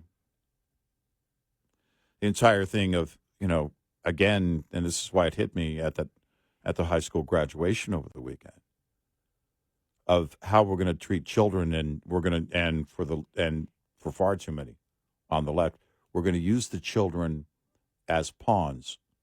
We're going to, this is to protect the children. And early on, we knew very early on. No, that's a great point. There were some things we didn't know up front, but we always knew that older people were affected by COVID a lot worse. Yes. And the fatality rate was a lot, which was why you say, okay, if you're looking at the odds of any type of heart problems, whatever from it, it's like, yeah, but when you've got anywhere between a 10 to 20% fatality rate of somebody over the age of 75, then you take the shot. Right. But there was no reason for any healthy young person to ever take that shot. Right. And there was no reason to ever close down schools, ever. And that the extension of that, because some schools were closed earlier until we found out, and then it was, the red states had opened up, the blue states didn't, and they knew it. If you if you had high risk administrators or teachers, you accommodate for that. Yeah. But to keep all the children at home and also build that fear around that when we knew the opposite was true. Oh, we'll get to this here. I'm sure this week about the hype on the bird flu. Well, there's a bunch of other things out there worse right now than the bird flu. It was a fascinating article I read over the weekend. They're going, here we go again. It's like anything that they can do to get power and control in some way. And again, what they got to understand is the public fell for it once. They're not going to fall for it again. Mm-hmm. Right. They're just not going to fall for it again. Well, and the risk is ultimately, if there is something that we really need to fear, and we really need to go to stronger measures, even more of a not a long term, but remember it was 2 weeks to flatten the curve. Even if we had to if it was necessary to shut things down for a month or so, if there was something really strong that had the potential of becoming a pandemic, sorry. Yeah, public's not going to buy it. They're not going to buy it. And that's another ill effect of what they did. One thing I read on the bird flu, they go, well, why the panic? It only spreads from bird to human. It doesn't spread human to human. Right. It's like, what? It's like, here it comes. Yeah, but it's a whole different concept. Right. Because most humans are not in contact with birds. Right. Keep the chickens at home. Keep the chickens at home. 866-90-RED-EYE. Brought to you by Hot Shot Secret. Hi, I'm Jen Loomis, a transport safety expert at J.J. Keller, and I'm here to share a tip on roadside inspections. Roadside inspections all begin with the driver interview, during which the officer will gather basic information from the driver and prepare the driver for the inspection. The officer will also be evaluating the driver, determining if the driver can speak English, is under the influence of anything, has an illness, or is fatigued. The officer will ask the driver for required documents, including vehicle and driver credentials, the driver's log, and shipment paperwork. The officer may also conduct a vehicle inspection. Before beginning the inspection, the officer will take steps to make sure the inspection can be done safely. These include chalking the wheels, wearing personal protective equipment, and explaining what will be required of the driver. The driver needs to pay close attention to these instructions so that the vehicle inspection can be conducted in a manner that is safe for the inspection official. This tip was brought to you by J.J. Keller and Associates. Visit us at jjkeller.com. Get in touch with Red Eye Radio, toll free at 866-90-RED-EYE.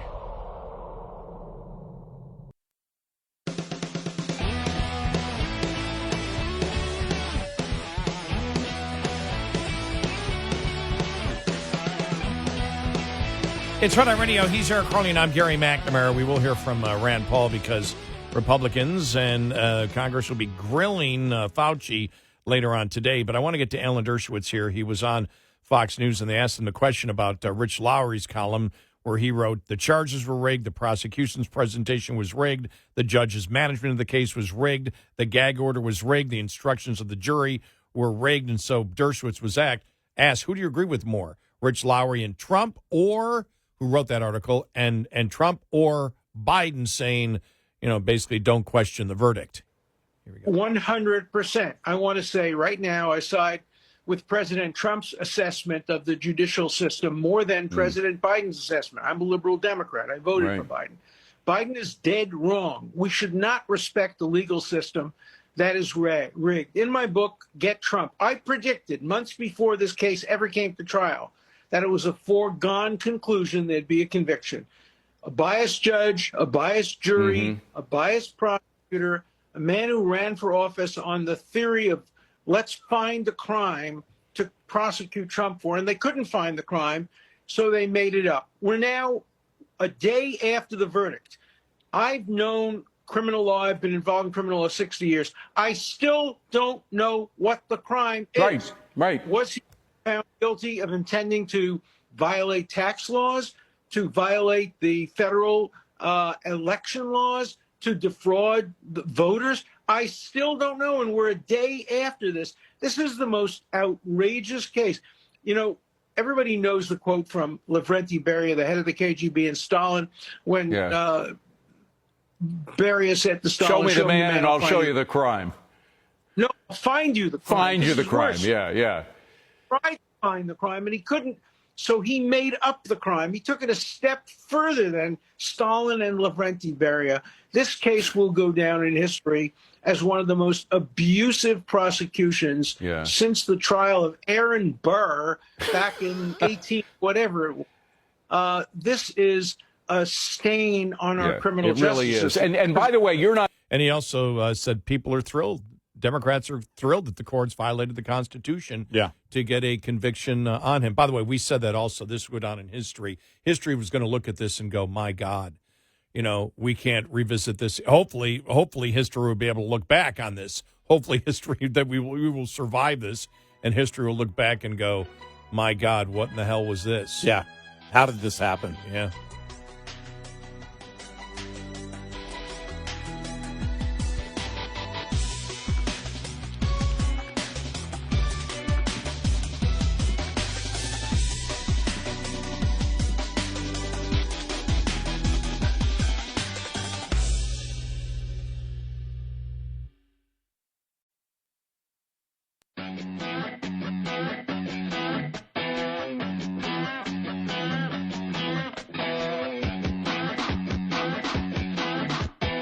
We have a line open.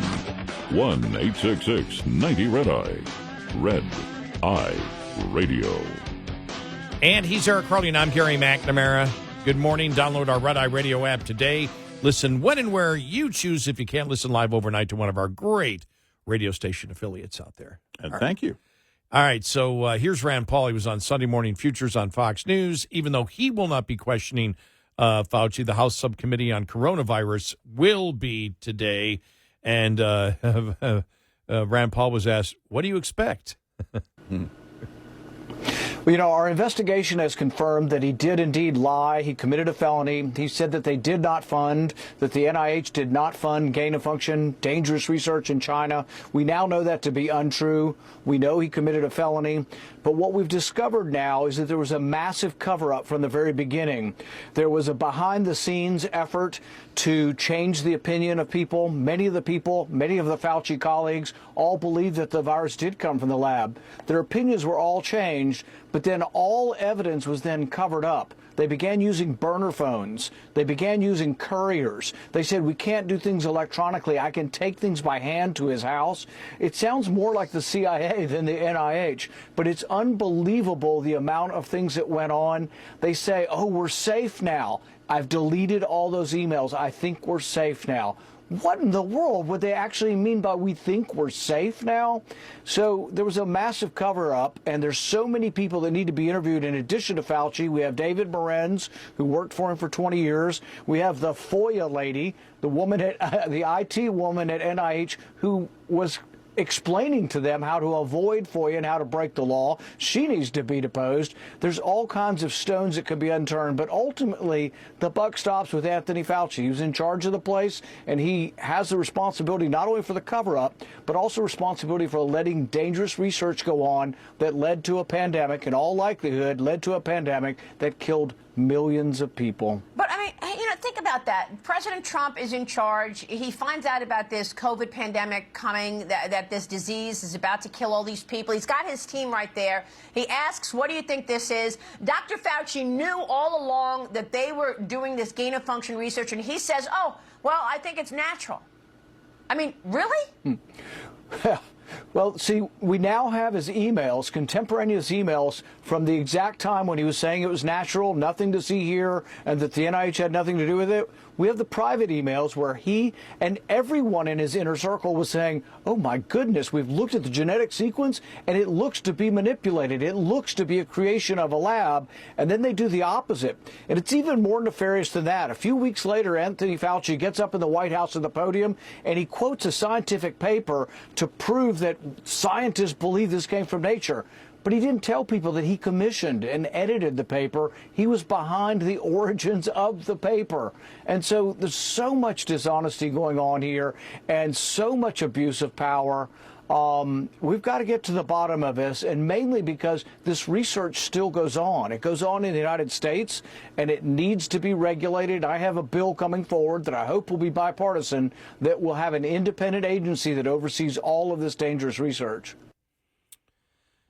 Wow. And then you and I remember not only the whole gain of function stuff, but when the Great Barrington Declaration came and you had prestigious scientists come out and say, we're doing everything wrong. Yeah. We shouldn't be doing this.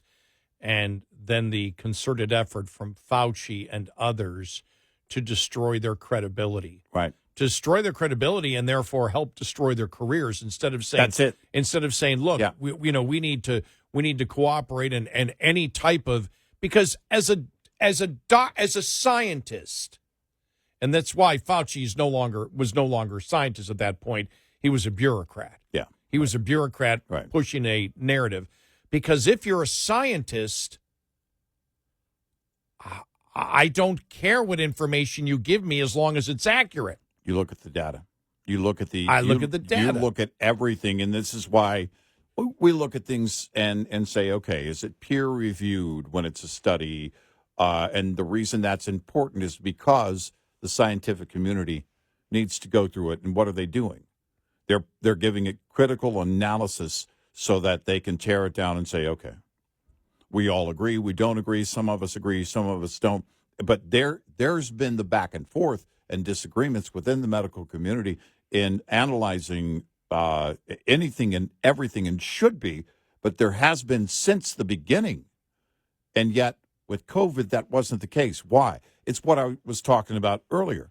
You know, when you look at the financial markets, well, you're going to, if you ignore numbers, well, you can't ignore the numbers. You can't set this aside. Well, if you don't include this and we just, well, now you're cherry picking to fit the agenda. Now you're an activist, which is exactly getting back to the step with Fauci, is what Fauci became and still is today, a bureaucrat and an activist, and there's no way around that.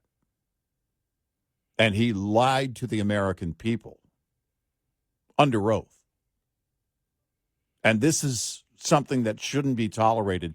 It's extremely dangerous, and it's extremely important that we correct this because of the boy who cried wolf effect going forward. We don't want that to be the case if there indeed is something that is dangerous.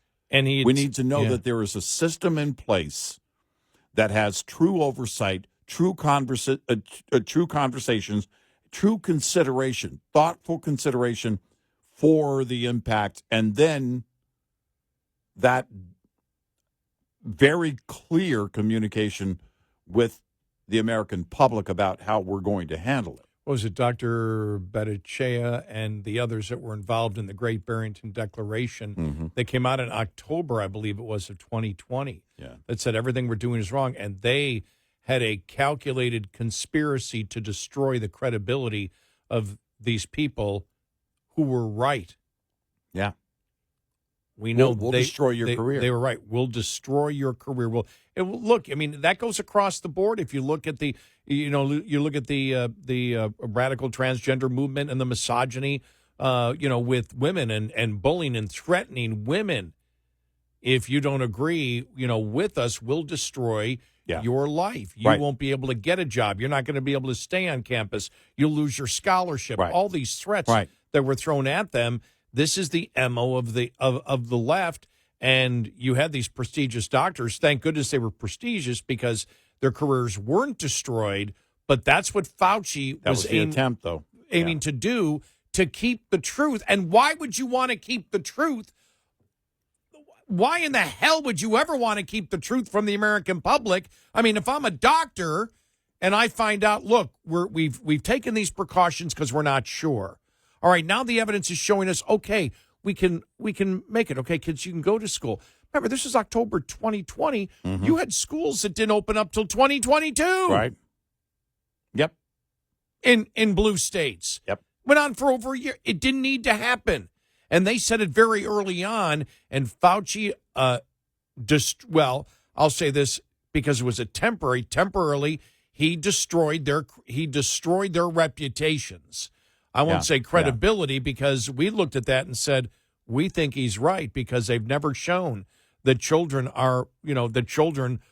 have any more risk of dying from this than they do the flu. We don't close down schools, during normal flu seasons. You may close somebody down temporarily. You don't close anything for a couple of years. You don't do that. Right. And that's what they did. And you ask why?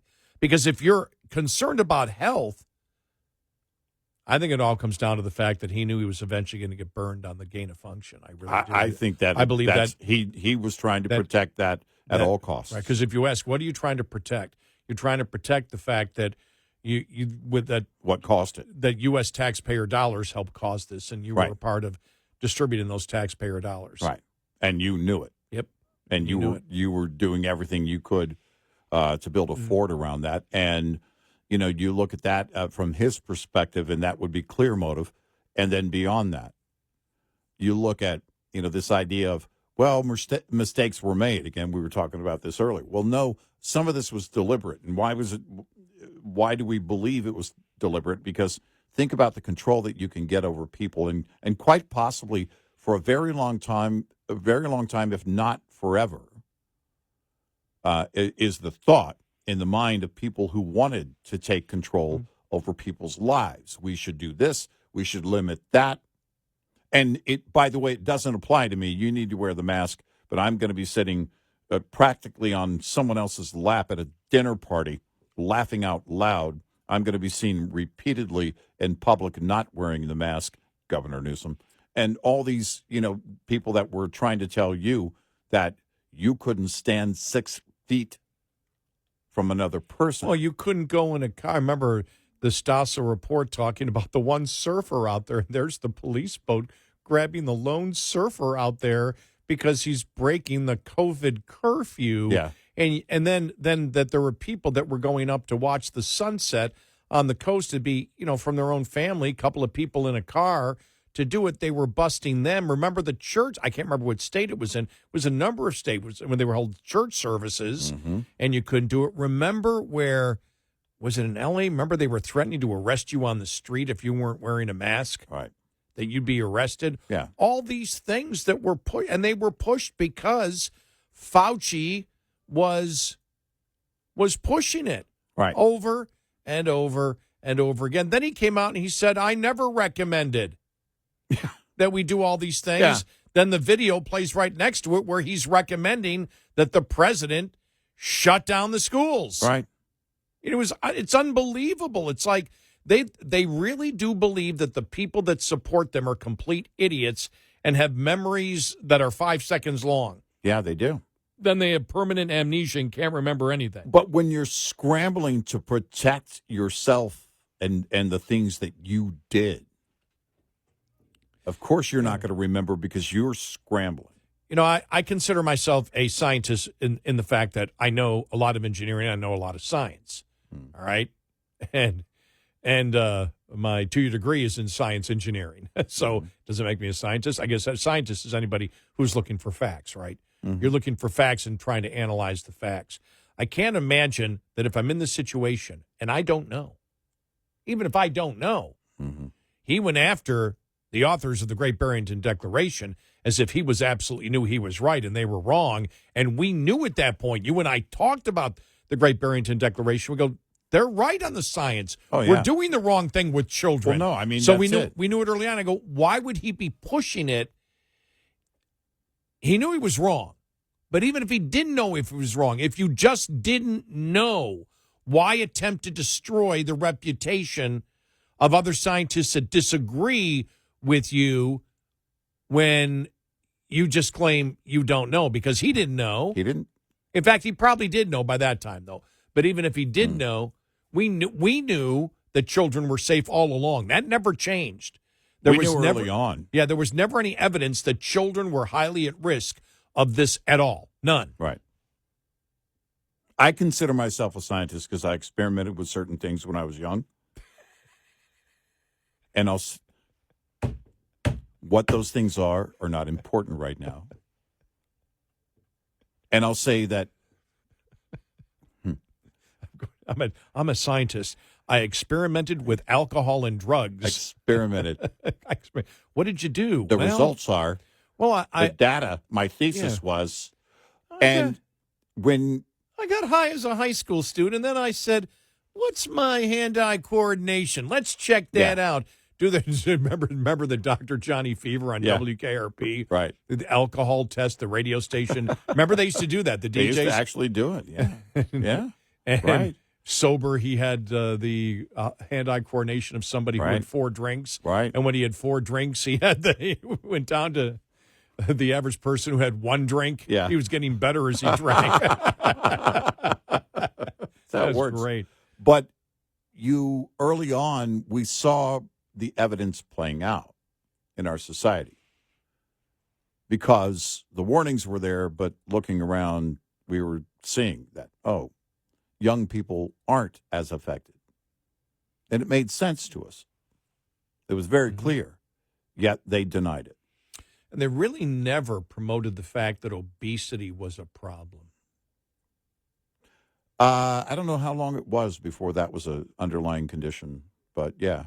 Or how serious it really was. It was always an underlying condition, but that was one of the most serious underlying conditions of COVID. Yeah. If you were, not just a couple of pounds heavy, but if you were real heavy, that was a problem. Right. 866-90 Red Eye. We'll be right back with more Red Eye Radio with Eric Harley and Gary McNamara.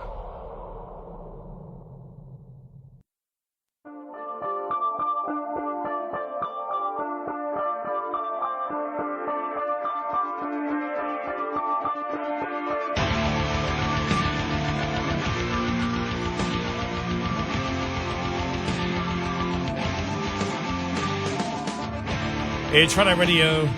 He's Eric Harley, and I'm Gary McNamara. I'm guessing we're going to have some audio because I guess it's with Fauci testifying before the House subcommittee on coronavirus later on this morning. I guess it starts because there's going to be some wild back and forth. Oh, there's a lot more information that they have now than they've ever had before. Yep.